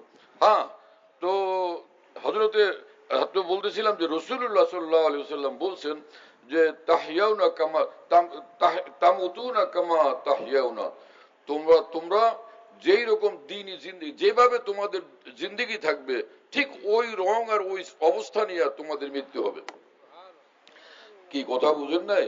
যে অবস্থা নিয়ে সে জীবিত থাকবে সেই অবস্থা নিয়েই তার মৃত্যু হবে। ওয়াতুহশারুনা কামা তামুতুনা, এবং যেই অবস্থা নিয়ে তোমাদের মৃত্যু হবে সেই অবস্থা নিয়ে হাসরের মাঠে উঠবে। কথা বুঝতেছেন? একজন মুসলমান, তারে সে নামাজ পড়ে না এক ওয়াক্ত, আজকে ওর বয়স হয়েছে 40, 45, 50, জীবনে এক ওয়াক্ত নামাজ পড়ে নাই, কিন্তু আল্লাহর বিরুদ্ধে বললে ও ওরে জবাই করে দিবে। তুই আমার আল্লাহর বিরুদ্ধে বললি, কোরআনের বিরুদ্ধে বললে ওর জবাই করে দিবে। রাসূলুল্লাহ সাল্লাল্লাহু আলাইহি ওয়াসাল্লামের বিরুদ্ধে বললে আর কোনো রক্ষা নাই, তোর দুই খণ্ড করে ফেলবো। এইরকম একজন মুসলমান, তো তার ভিতরে ঈমান আছে কি নাই? ঈমান আছে না? এই লোক এই অবস্থা নিয়ে, এই ঈমানটুকু নিয়ে, এই ঈমানী বৈশিষ্ট্যটুকু নিয়ে সারাটা জীবন কাটাইছে, যদিও সে নামাজ পড়ে নাই। তো রাসূলুল্লাহ সাল্লাল্লাহু আলাইহি ওয়াসাল্লামের হাদিসের মোতাবেক যেভাবে তুমি জীবিত ছিলা, সেই সিফত, সেই অবস্থা, সেই বৈশিষ্ট্য নিয়ে তোমার মৃত্যু হবে। তাহলে এই লোকের ঈমান যখন ছিল, সেই ঈমানটুকু নিয়ে ইনশাআল্লাহ তার মৃত্যু হবে। কি কথা বুঝতেছেন প্রিয় বন্ধুরা? আর সে কাল কিয়ামতে হাসরের মাঠে যখন উঠবে, তো মৃত্যুর সময় যে হালত ছিল সেই হালত নিয়ে উঠবে। তো কাল কিয়ামতে যখন উঠবে, সে গুনাহগার মুসলমান হিসাবে উঠবে। আর রাসূলুল্লাহ সাল্লাল্লাহু আলাইহি ওয়াসাল্লাম বলছেন সবচেয়ে নিকৃষ্ট যে মুসলমান, তো আল্লাহ পাক কিছু শাস্তি দেওয়ার পরে তাকে এই দুনিয়ার 10 দুনিয়ার সমান জান্নাত তাকে আল্লাহ পাক দান করবেন। এজন্য সমস্ত মুসলমান, তার সকলের মধ্যে আল্লাহ পাক যখন ঈমান দিয়ে দিয়েছেন, এত মূল্যবান এত দামি ঈমান, এই ঈমানের কদর করা উচিত কিনা? এই ঈমানের কারণে কৃতজ্ঞ হওয়া উচিত কিনা? তো পিছনে থাকা উচিত না এবার আগে বাড়া উচিত? যে আমার মতো দুষ্ট মুসলমান, তারও যদি আল্লাহর দরবারে এত বড় মর্তবার মূল্যায়ন, তাহলে আমার পিছনে, আমি কেন পিছনে আছি?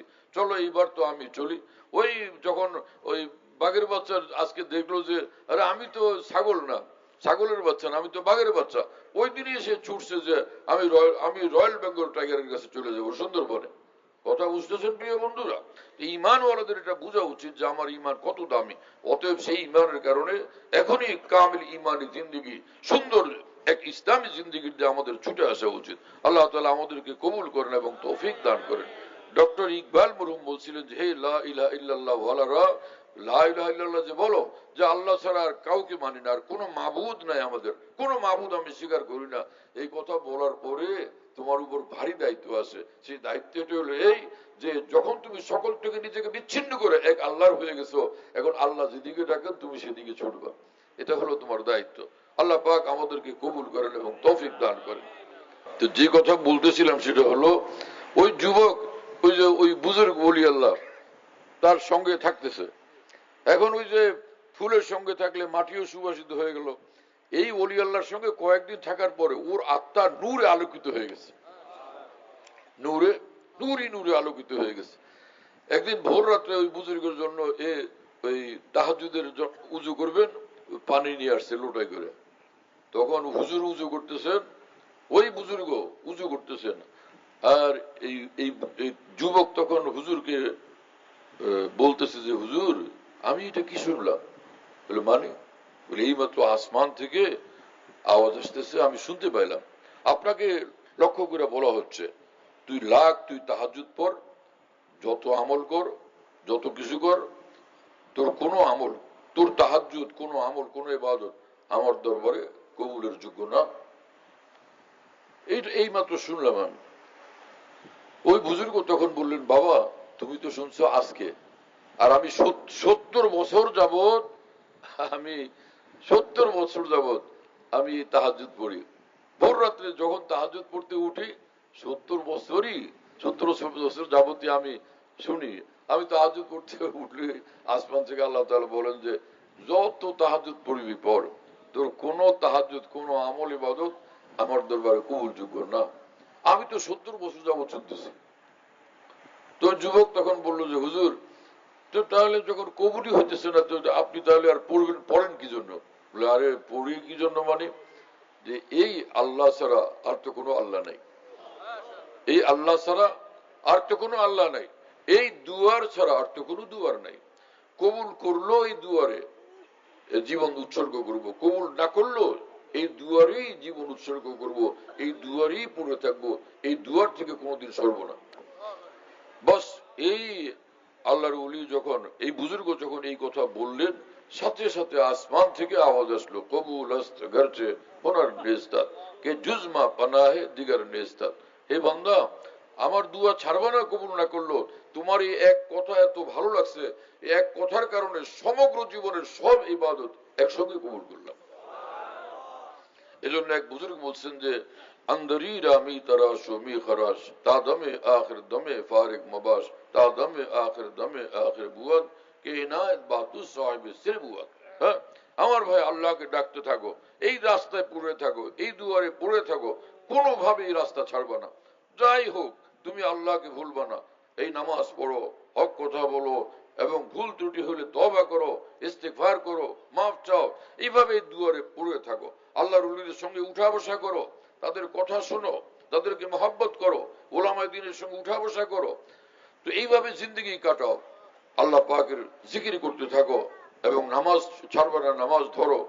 তো যখন এই দুয়ারে পড়ে থাকবা, তো একদিন আসবেই যে আল্লাহ পাক বলবেন তুই আমার আমি তোর, হ্যাঁ দোনো জানেব সে ইশারে হো চুকে হাম তুমহারে তুম হামারে হো চুকে।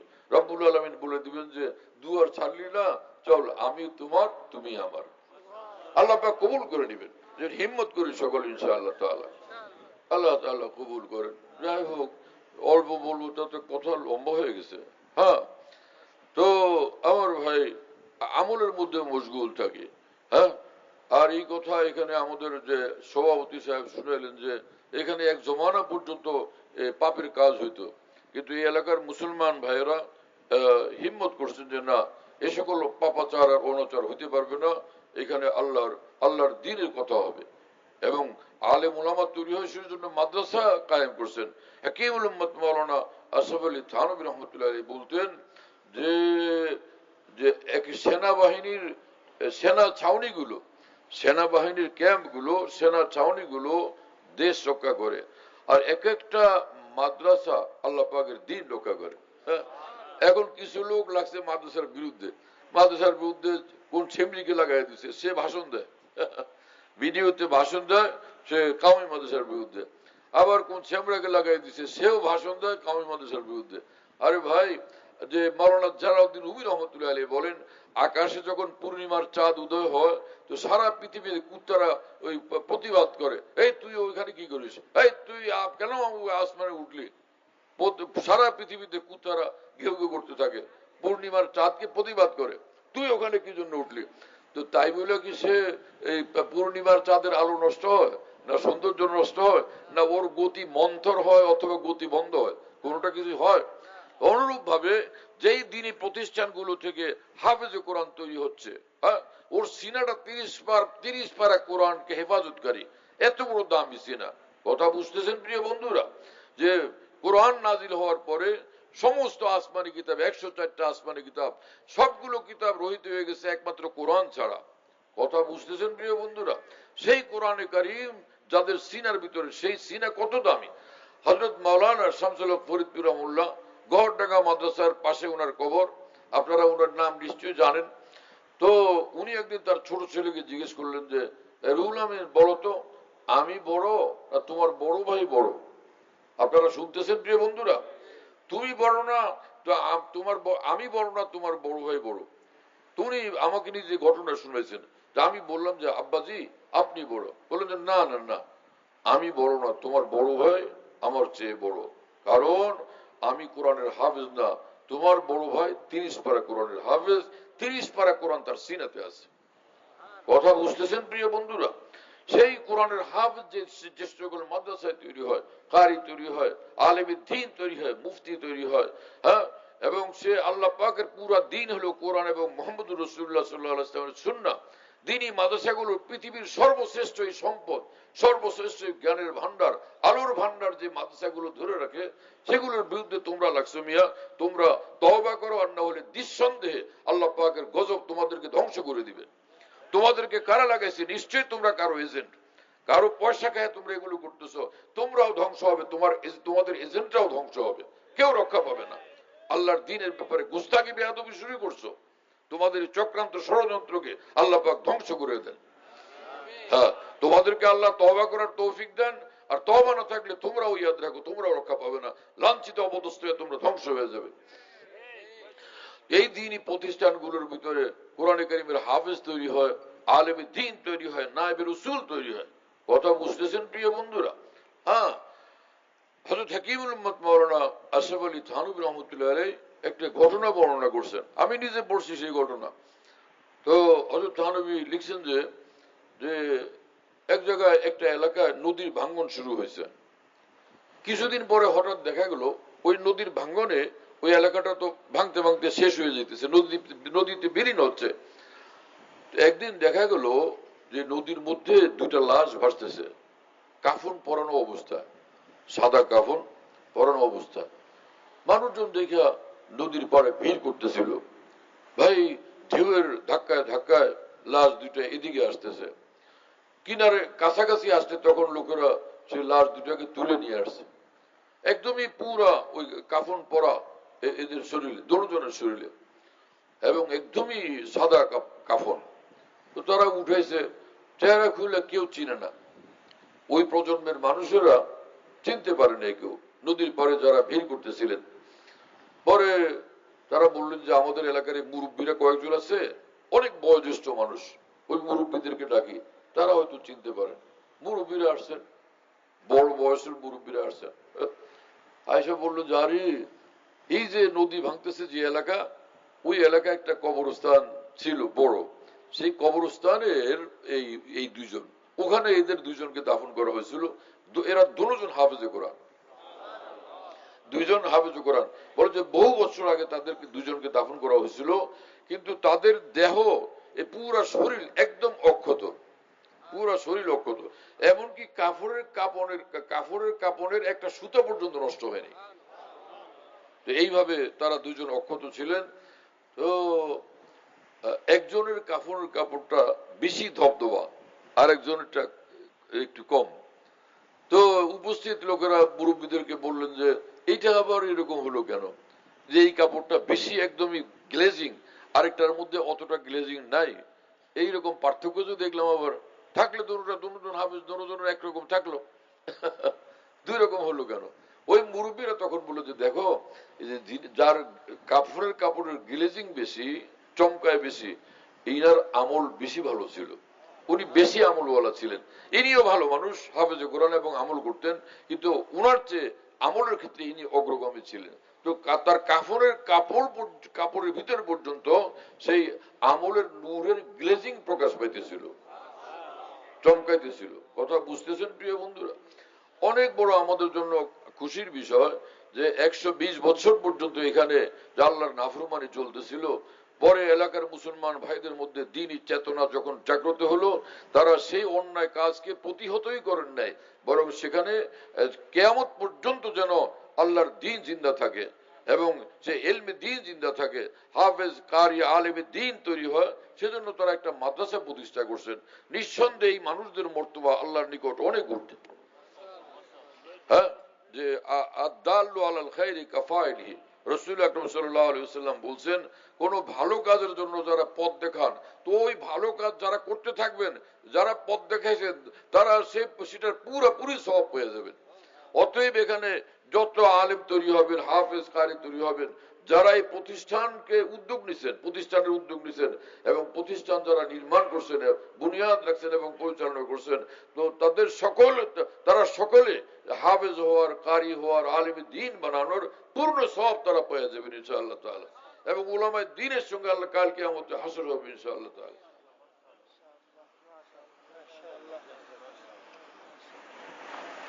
আল্লাহ পাক জাল্লা জালালু ওয়া মানওয়ালু আমাদেরকে মাফ করেন। হ্যাঁ ভাই, তো কোন মানুষ কি চায় আমি অসুস্থ হয়েছি অসুস্থ থাকবো, আমি দুর্বল হয়ে গেছি আমি দুর্বল থাকবো, আমার আমাশা এটার কোনো চিকিৎসা করব না, হ্যাঁ এটা নিয়েই মরবো, ব্লাড ডিসেন্ট্রি রক্ত আমাশা থাক, এটা রক্ত আমাশা, আমি আমার কাজ করবো এইভাবে করতে থাকবো, আমি সুস্থ হইতে চাই না, এরকম কোন মানুষ পাওয়া যাবে? ক্যান্সার হয়ে গেছে তো থাক ক্যান্সার, মরার সময় আসতে মরিয়ে যাবে, এরকম করে মানুষে না চিকিৎসা করায়? চোখে অন্ধকার লাগে, ঘোলা ঘোলা দেখা যায়, এই লোক মনে করে যে এই চোখ নিয়েই থাকবো না, কোনো সুস্থ হওয়ার জন্য ডাক্তারের কাছে যায়। আমাদের ইমানের ক্ষেত্রে যারা আমরা দুর্বল এবং কমজোর, তাহলে শরীর যদি অসুস্থ হয় সেটা নিয়ে আমরা থাকতে রাজি না, সুস্থ হইতে চাই।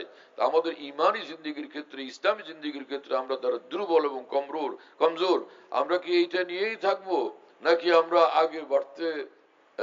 আগে বাড়তে চাই? কি খেয়াল আমাদের? আল্লাহ আমাদের সকলকে কবুল করেন। রাসূলুল্লাহ সাল্লাল্লাহু আলাইহি ওয়াসাল্লাম বলেছেন, কুল্লু বানি আদম খাত্তা ওয়া খায়রুল খাত্তাঈন আত-তাওয়াবুন। আদম সন্তান তোমরা সকলেই অনেক গুনাহগার, কিন্তু গুনাহগারদের মধ্যে যারা বারবার আল্লাহর নিকট তওবা করতে থাকে তারা ভালো মানুষ, তারা জান্নাতি মানুষ। খায়রুত তাওয়াবিন, খায়র কি কুল্লু বানি আদম খাত্তা ওয়া খায়রুল খাত্তাঈন আত-তাওয়াবুন। গুনাহগারদের মধ্যে উত্তম মানুষ তারা, ভালো মানুষ তারা, যারা বারবার তওবা করতে থাকে, ক্ষমা চাইতে থাকে, তারা হলো ভালো মানুষ। ভালো মানুষ হওয়ার মানে হলো এরা সব জাহান্নামে যাবে। তার কি অর্থ হলো? যে বারবার ভুল হলে বারবার যারা তওবা করতে থাকবে নিঃসন্দেহে তারা সকলে জান্নাতে যাবে। এই হাদিসের সুস্পষ্ট আরেক হাদিসে বর্ণনা আছে, قال رسول الله صلى الله عليه وسلم طوبى لمن وجد في صحيفته استغفارا كثيرا। রাসূলুল্লাহ সাল্লাল্লাহু আলাইহি ওয়াসাল্লাম বলেন যে যার আমলনামার মধ্যে অনেক বেশি ইস্তিগফার জমা হবে তার জন্য জান্নাতের সুসংবাদ। তুবা, হ্যাঁ, এই তুবার করতে হলো তার জন্য জান্নাতের সুসংবাদ, আরে করতে হলে জান্নাতের এক নাম। কথা বুঝতেছেন প্রিয় বন্ধুরা?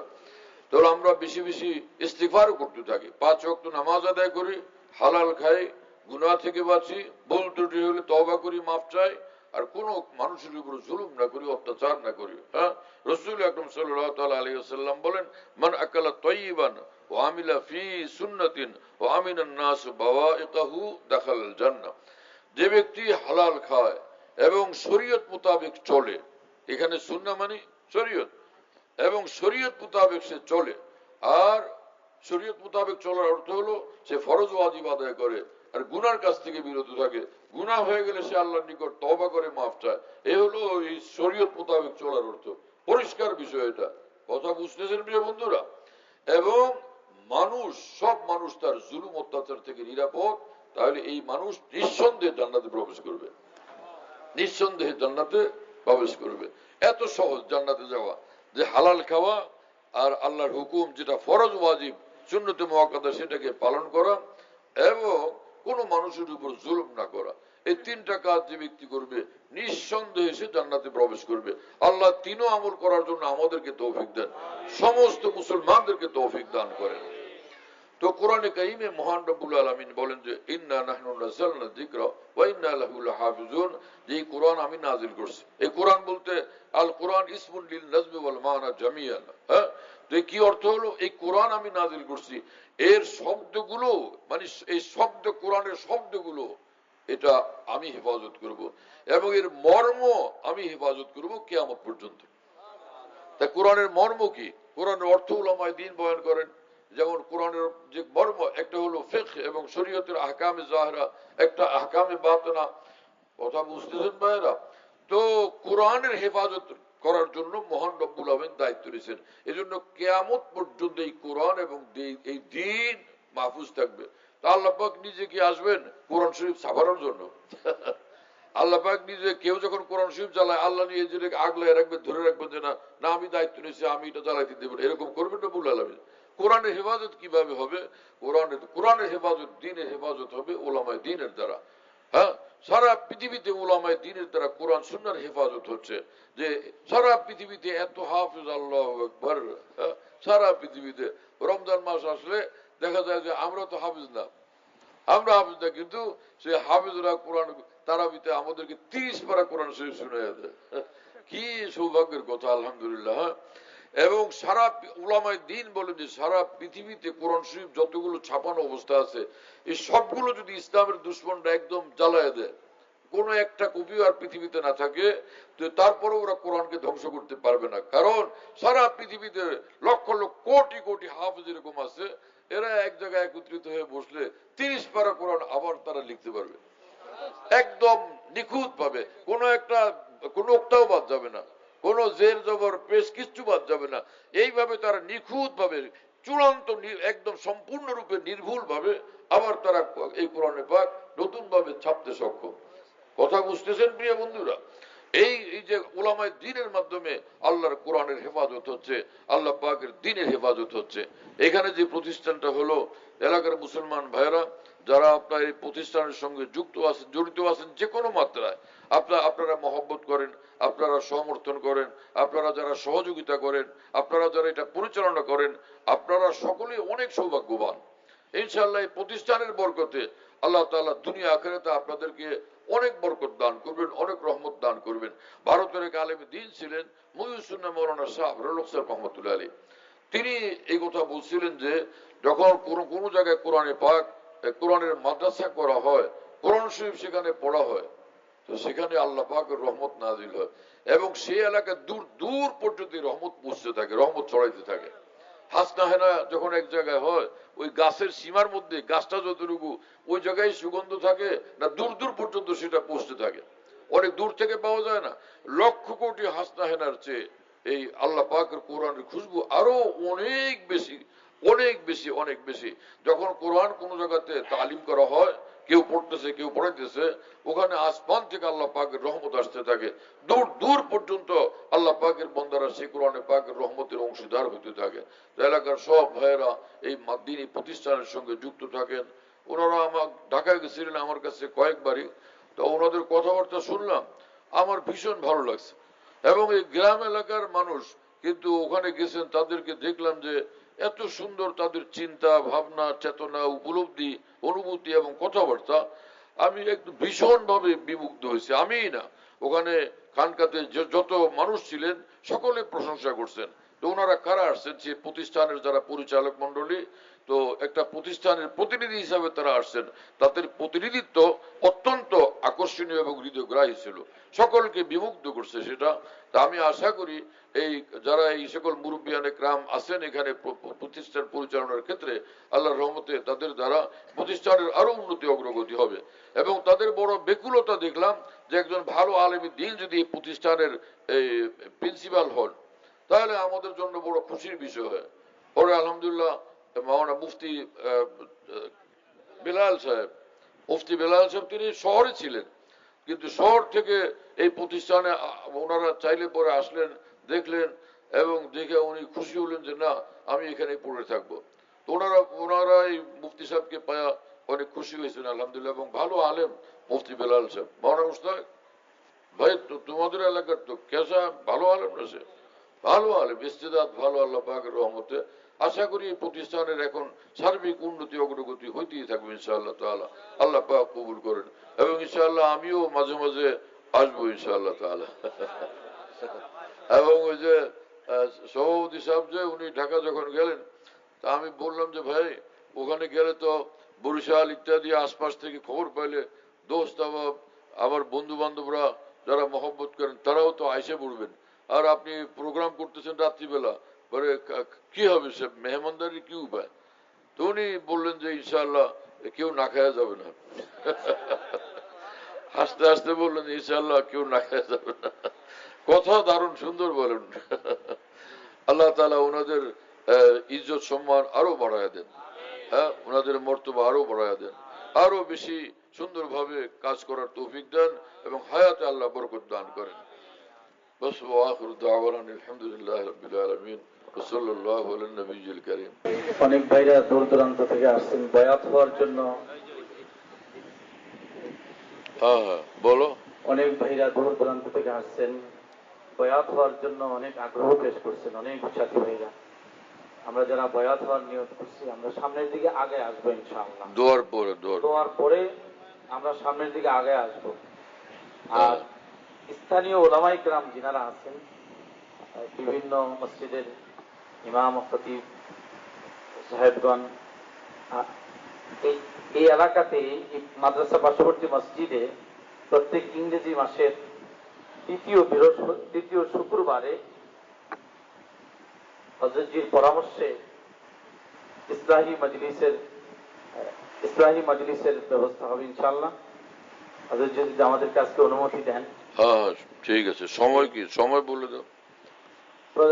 প্রত্যেক ইংরেজি মাসের তৃতীয় শুক্রবার, সময় আসরের পর থেকে নিয়ে ইশার পর পর্যন্ত, রাত এশা পর্যন্ত দাও। জি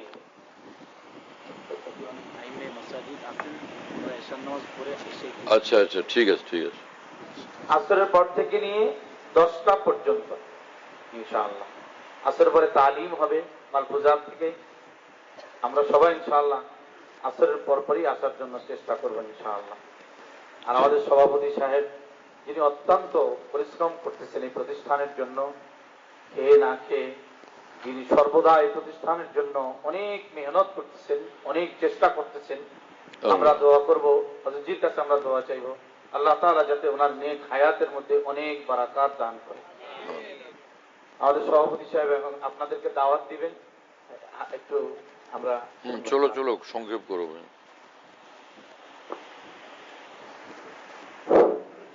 আসসালামু আলাইকুম। আল্লাহ তৌফিক দান করছেন আর একবার আপনাদের সঙ্গে কথা বলার জন্য। আলহামদুলিল্লাহ। কথা বলবো এইটাই, আপনারা 6-7টা জেলার থেকে আমাদের এখানে যে মেহমান আসছেন, আপনারা হইলেন মেহমান, আর আমরা এই দেশি মানুষ, আমরা যারা আছি আমরা হইলাম মেহমান। অতএব আমি এই এলাকার মানুষকে অনুরোধ করে বলবো, আপনারা কেউ যাবেন না, আপনারা থাকবেন। আমরা এই বিদেশি মেহমানদেরকে মেহমানদারি করার পর আমাদের এই এলাকার লোক আমরা যারা আছি, আমরা ইনশাল্লাহ সবাই মিলে যা থাকবে আমরা সবাই কাজ করতে নেব। আপনারা যারা 6 জেলার থেকে আছেন, আপনারা আমার এই পিছনের রুমটা, পাশে উত্তর পাশের রুমটা আপনারা নিয়ে নেবেন। আর হযরতওয়ালা তার যে মেহমান নিয়ে আসছেন, উনি আমার অফিস ঘরে ওনার মেহমান নিয়ে উনি যাবেন। আপনি আমার কথায় কেউ কষ্ট পাবেন না, যেহেতু আপনারা এমন লোক আমার এখানে আল্লাহ আনছে, এই শুকরিয়া এই এলাকার মানুষ আমরা জিন্দিগিতে করিয়া বুঝাইতে পারবো না। অতএব আপনাদেরকে আমরা কষ্ট দিয়েছি, মাঝে মাঝে এরকম কষ্ট দেওয়ার চেষ্টা করবো হুজুরকে। হুজুর আমাদের এখানে আছে। আর একটা কথা বলতে চাই, আমি 9 সাল থেকে মাহফিল শুরু করছি। আজকের এই 25 সাল, এই 25 সালের জানুয়ারি মাসেও মাহফিল গেছে।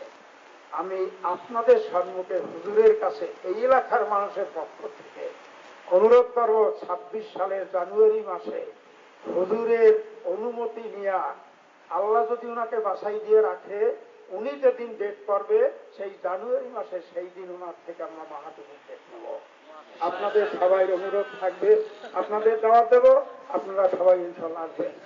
কারণ আমরা আগেই আপনাকে বলছি, আমার এলাকায় বহু আলেম ওলামা আসছেন, আমাদের অনেক ধৈর্য ধরতে হয়েছে, অনেক কিছু কষ্ট স্বীকার করতে হয়েছে। ইনশাল্লাহ আমাদের এই 2টা ইউনিয়ন, আপনারা যেখানে বসছেন, এই ইউনিয়নটা হলো বামরা ইউনিয়ন, আর এই ঘরটার পূর্ব পাশের জমিগুলো হইল শিকারপুর ইউনিয়ন। 2টা ইউনিয়নের মাঝে এইটা। অর্থাৎ এই 2 ইউনিয়নের মুসলমান যারা আছে, যারা আগে প্রথম মেলার ভক্ত ছিল, তারাও এখন 5 টাকা যাকাত দিতে হইলে মাদ্রাসায় এসে দিয়ে দেয় এবং ছাত্রদেরকে খাওয়ায়। প্রতিটি মানুষই এইটার বিরুদ্ধে আপনাদের কাছে, হযরতওয়ালার কাছে আমার দোয়া একটাই থাকবে, আল্লাহ যেন এটা কিয়ামত পর্যন্ত কবুল করেন। আপনারা বিদেশি মেহমান যারা আছেন, আপনারা এই রুমে আর ওই রুমে যাবেন, আমার দেশি লোকগুলো আপনারা মাঠে থাকবেন। আমরা যা থাকবে আপনাদেরকে না খাইয়ে আমরা দিব না। তাতে এই বিদেশি মেহমানদেরকে মেহমানদারি আগে করি, তারপরে আমরা করি ইনশাআল্লাহ। সবাই রাজি আছেন তো? ইনশাআল্লাহ। আসসালামু আলাইকুম।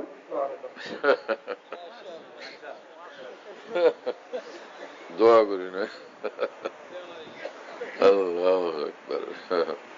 ভাই কেউ ছবি তুলবে না ভাই? মোবাইল নিচে নামা।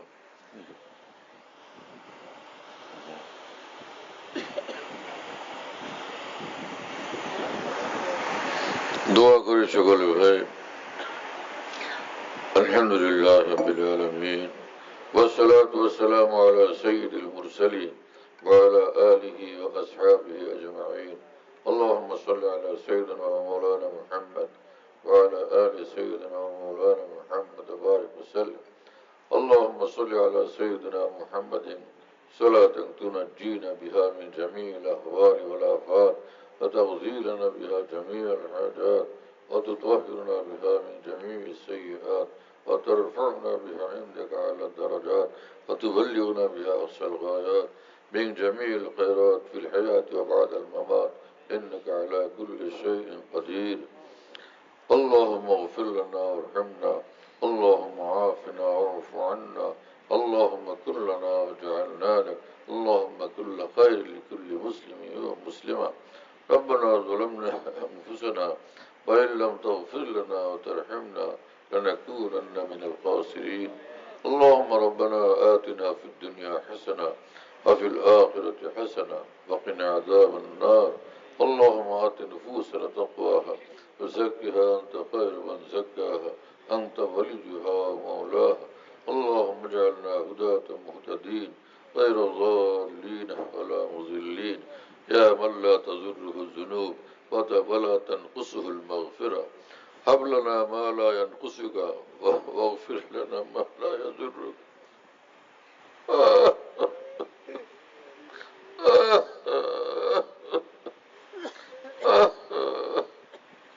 يا من لا تضره الذنوب ولا تنقصه المغفرة، هب لنا ما لا ينقصك واغفر لنا ما لا يضرك. يا من لا تضره الذنوب ولا تنقصه المغفرة، هب لنا ما لا ينقصك واغفر لنا ما لا يضرك.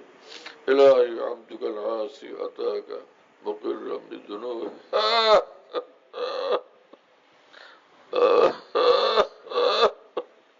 مقرا بالذنوب وقد دعاك، فإن تغفر فأنت أهل لذاك، وإن تترك فمن يغفر سواك. رب اغفر وارحم وأنت خير الراحمين. اللهم طهر قلوبنا في غيرك ونور قلوبنا بنور معرفتك أبدا. اللهم اهدنا الصراط المستقيم صراط الذين أنعمت عليهم غير المغضوب عليهم ولا الضالين. اللهم اغسل خطايانا بماء الثلج والبرد ونقي قلوبنا من الخطايا كما ينقى الثوب الأبيض من الدنس، وباعد بيننا وبين خطايانا كما بعدت بين المشرق والمغرب. اللهم اجعلنا من التوابين واجعلنا من المتطهرين واجعلنا من الذين لا خوف عليهم ولا هم يحزنون।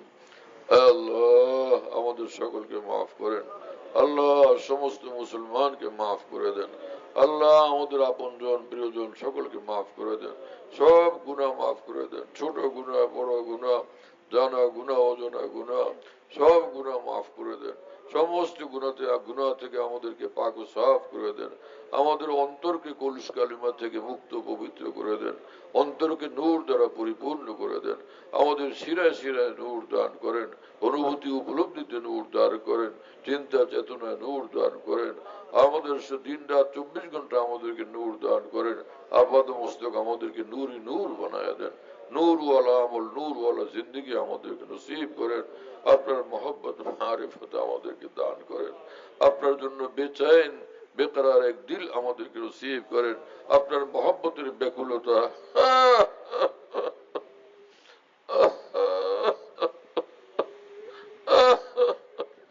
আমাদের সকলকে নসিব করেন।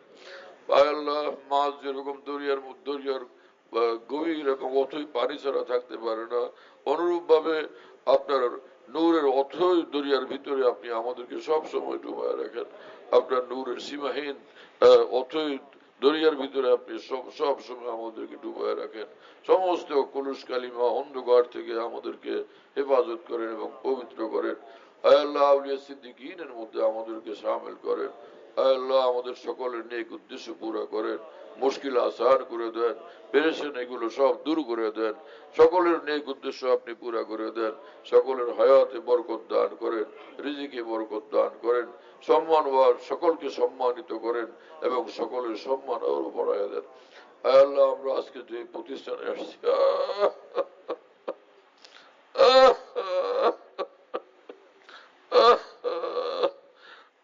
120 বছর পর্যন্ত নাফরমানি আর নাফরমানি এই ধারার মধ্যে, তুফানের মধ্যে আপনার কিছু বান্দারা হিম্মত করে এখানে দিনী প্রতিষ্ঠান কায়েম করছেন।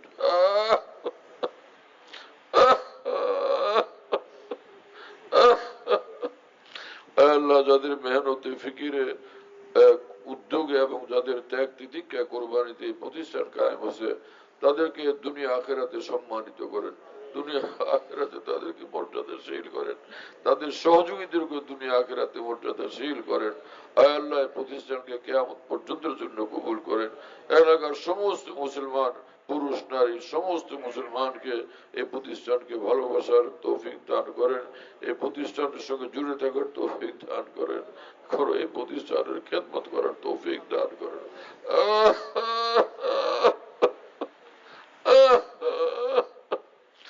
আল্লাহ এই মাদ্রাসা থেকে বড় বড় আলেম দ্বীন আপনি পয়দা করেন, হাফিজ কুরআন, কারি, আলেম দ্বীন, আউলিয়া کرام এই প্রতিষ্ঠান থেকে পয়দা করেন, ইলমে জাহির দান করেন, ইলমে বাতিন দান করেন।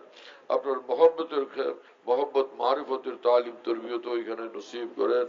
আল্লাহ মুহতামিম যিনি আসছেন তাকে সুন্দরভাবে প্রতিষ্ঠান পরিচালনা করার মতো এলেম দান করেন, আমল দান করেন, ফিকির দান করেন, বুঝ দান করেন, সেরকম মেহনত কুরবানি করার তৌফিক দেন। এবং কমিটিতে যারা আছেন এই প্রতিষ্ঠান পরিচালনায় তাদের সকলকে কবুল করেন, তাদের হায়াতে বরকত দান করেন। আরো অসংখ্য বান্দাদেরকে প্রতিষ্ঠানের খেদমতের জন্য কবুল করেন। যিনি সভাপতি আছেন আল্লাহ, সেক্রেটারি আছেন তাদের এবং সহসভাপতি সকলের হায়াতে বরকত দান করেন। আল্লাহ সকলকে আপনি কবুল করেন, সকলের সম্মান মর্যাদা আরো বাড়ায় দেন। আল্লাহ এলাকায় যত মানুষ দুনিয়ার থেকে চলে গেছেন, কবরস্থানে শুয়ে আছেন, সকলকে মাগফিরাত দান করেন, সকলকে জান্নাত নসিব করেন।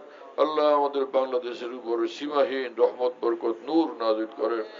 আল্লাহ ভালো মানুষদেরকে সংসদে যাওয়ার জন্য আপনি কবুল করেন, যাদের দ্বারা, যাদের সেবা দ্বারা, যাদের ফিকিরের দ্বারা, ত্যাগের দ্বারা আমাদের এই দেশটা সুন্দর হবে, এই দেশের উন্নতি অগ্রগতি হবে, সমৃদ্ধি হবে, এরকম লোকদেরকে রাষ্ট্র পরিচালনার জন্য আপনি কবুল করেন। যারা দুষ্ট দুরাচার তাদেরকে হেদায়েত নসিব করেন, ভুল পথ, অন্যায় পথ, জুলুমের পথ পরিহার করার তৌফিক দান করেন। আল্লাহ আমাদের সকলকে আপনার বানান, আপনি আমাদের হয়ে যান। সমগ্র মুসলিম জাহানের উপর রহমত নাজিল করেন, প্রতিটি মুসলিম দেশের সব জরুরত গায়বী খাজানা থেকে পুরা করেন।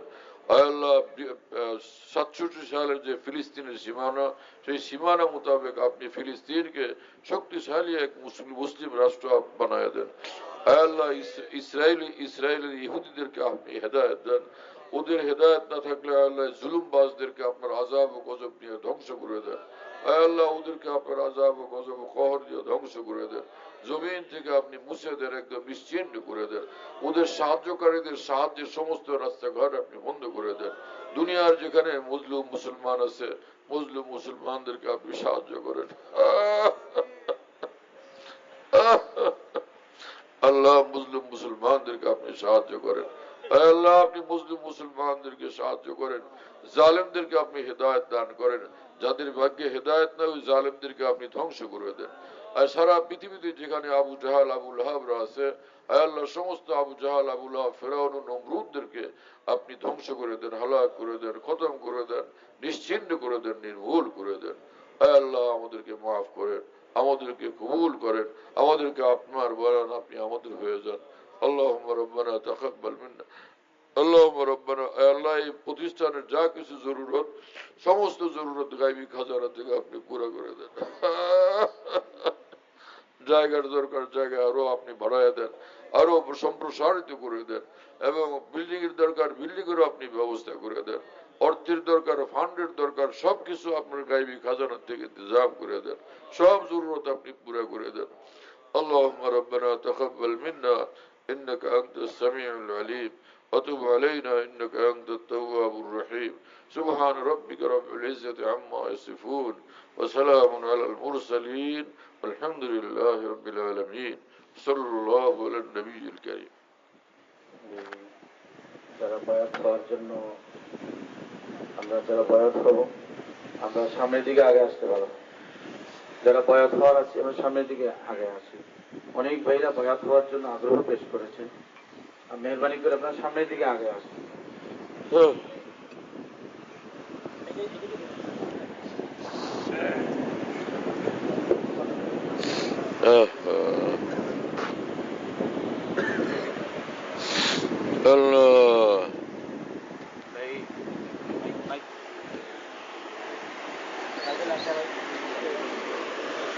পানি থোড়া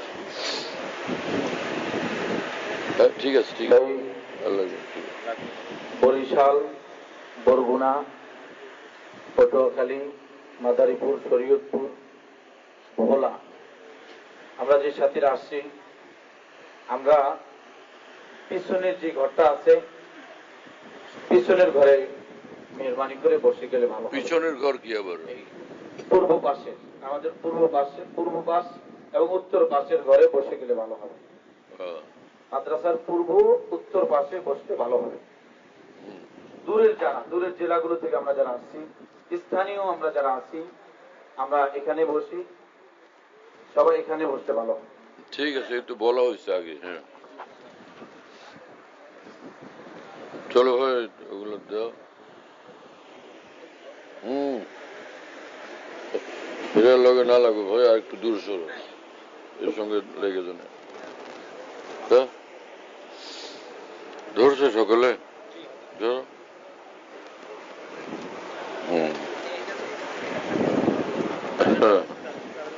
এই সকলেই কাপড় ধরেন যারা বায়াত হবেন।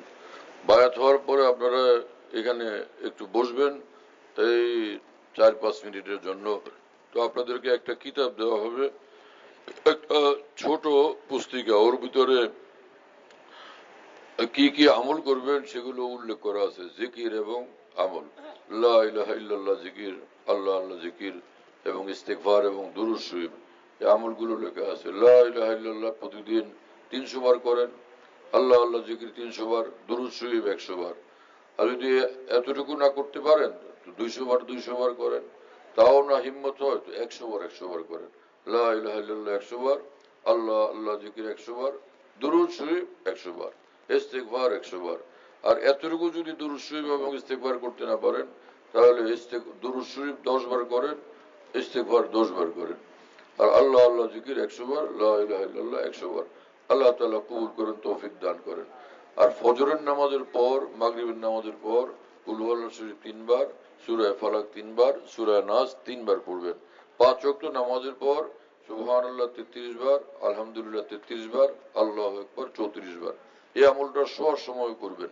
আর যদি 5 ওয়াক্ত নামাজে এতটুকু কোনো কারণে করতে না পারেন তাহলে সুবহানাল্লাহ 10 বার, আলহামদুলিল্লাহ 10 বার, আল্লাহু আকবার 10 বার, এতটুকু করবেন 5 ওয়াক্ত নামাজের পরে। কিন্তু এই আমলটাই শোয়ার সময় যে 33 বার, 34 বার এইভাবে করবেন। রাসূল আকরাম সাল্লাল্লাহু আলাইহি ওয়াসাল্লাম এক হাদিস শরীফে বলছেন যে কোন মুসলমান যদি 5 ওয়াক্ত নামাজের পর সুবহানাল্লাহ 10 বার, আলহামদুলিল্লাহ 10 বার, আল্লাহু আকবার 10 বার করে পড়ে আর ঘুমাবার আগে সুবহানাল্লাহ 33 বার, আলহামদুলিল্লাহ 33 বার, আল্লাহু আকবার 34 বার পড়ে, নিঃসন্দেহে সে জান্নাতে প্রবেশ করবে।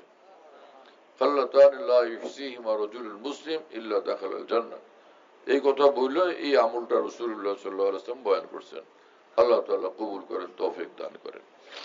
আর এখানে মুফতি বেলাল সাহেব যে ইসলাহি মজলিসের কথা ঘোষণা করলেন, প্রত্যেক ইংরেজি মাসের 3য় শুক্রবারে আসরের পর থেকে নিয়ে রাত 10টা পর্যন্ত এখানে মজলিস হবে। এখানে ইনশাআল্লাহ আপনারা শরীক হলে আশা করি ফায়দা হবে ইনশাআল্লাহ। তার দিনই কথাবার্তা শুনবেন। আলহামদুলিল্লাহ আলহামদুলিল্লাহ নাহমাদুহু ওয়া নাস্তাঈনুহু ওয়া নাস্তাগফিরুহু ওয়া নু'মিনু বিহি ওয়া নাতাওয়াক্কালু আলাইহি ওয়া না'উযু বিল্লাহি মিন শুরুরি আনফুসিনা ওয়া মিন সাইয়্যাতি আ'মালিনা من يهده الله فلا مضل له ومن يضلله فلا هادي له ونشهد أن لا إله إلا الله وحده لا شريك له ونشهد أن سيدنا ونبينا ومولانا محمدا عبده ورسوله صلى الله تعالى عليه وعلى آله وأصحابه وبارك وسلم تسليما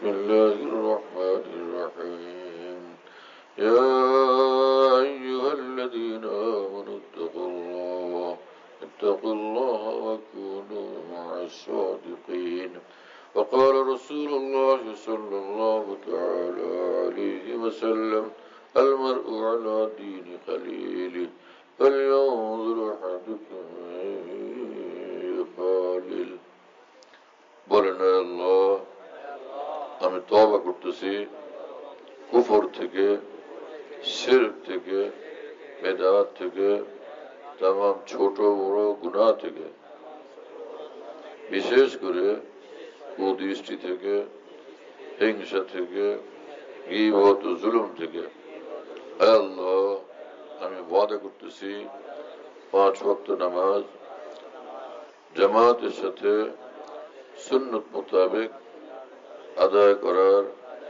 চেষ্টা করব রমজান শরীফের রোজা রাখব যাকাত ফরজ হলে যাকাত দিব হজ ফরজ হলে হজ করব হে আল্লাহ আমি বায়াত হইতেছি 4 তরিকাতে চিশতিয়া কাদেরিয়া নকশবন্দিয়া মুজাদ্দিদিয়া সোহরওয়ার্দিয়াতে হে আল্লাহ 4 সিলসিলার तमाम औलिया किराम व बुजुर्गान दीनेर बरकते আমার তওবা ও বায়াতকে কবুল করেন ঈমানের সাথে মৃত্যু মঞ্জুর করেন কিয়ামতের ময়দানে এবং জান্নাতে হযরত আউলিয়া কেরামের সঙ্গে থাকা নসিব করে দিয়েন বাস যারা বায়াত হয়েছেন তারা একটু বসেন 4-5 মিনিট বসেন ওই ভাই ওই কিতাব দিতেছ তোমরা হ্যাঁ কিতাব দিয়ে দাও সকলকে আর একটা কাগজ দিবে আপনাদের ওই নাম ঠিকানা মোবাইল নাম্বার লিখে দিবেন সেই নাম ঠিকানা মোবাইল নাম্বার লিখে এটা এখানে যে প্রিন্সিপাল মুফতি বেলাল সাহেব ওনার হাতে পৌঁছে দিয়েন উনি আমাদের কাছে ঢাকায় পৌঁছে দিবেন এখানে দিয়ে দাও ভাই এই যে এদের হাতে দাও তারা দিয়ে দিবে এই মাওনার কাছে দাও আমাদের ঢালকানগর খানকাহে যেখানে আমি আছি খানকা ইয়াদগারে হাকিমুল উম্মত মনে রাখো বলো খানকা ইয়াদগারে হাকিমুল উম্মত হাকিমুল উম্মতের স্মৃতি এখানে স্মরণকারী খানকা হ্যাঁ হাকিমুল উম্মতের কথাবার্তায় আলোচনা হয় আলহামদুলিল্লাহ একটা নাম কিন্তু তামাম আকাবের কথাই আলোচনা হইতে থাকে আলহামদুলিল্লাহ বাইতুল হক জামে মসজিদ ছাপড়া মসজিদ বলে 5 তলা বিল্ডিং ওটার নাম ছাপড়া মসজিদ সেই পুরানো নাম এটা আসি তো ছাপড়া মসজিদ সেখানে মাসিক ইজতেমা হয় প্রত্যেক ইংরেজি মাসের দ্বিতীয় বৃহস্পতিবার আসর থেকে শুরু হয় রাত 10টা পর্যন্ত 10:30 পর্যন্ত হয় তো ওখানে শরীক হওয়ার জন্য চেষ্টা করবেন ইনশাআল্লাহ খানকা বিডি এই অ্যাপস এটা খুলতে পারলে ওর মধ্যে বয়ান কবিতা বুকস ইত্যাদি সব একসঙ্গে পাওয়া যায় খানকা বিডি হলো এরকম স্পেলিং হলো AHANQAH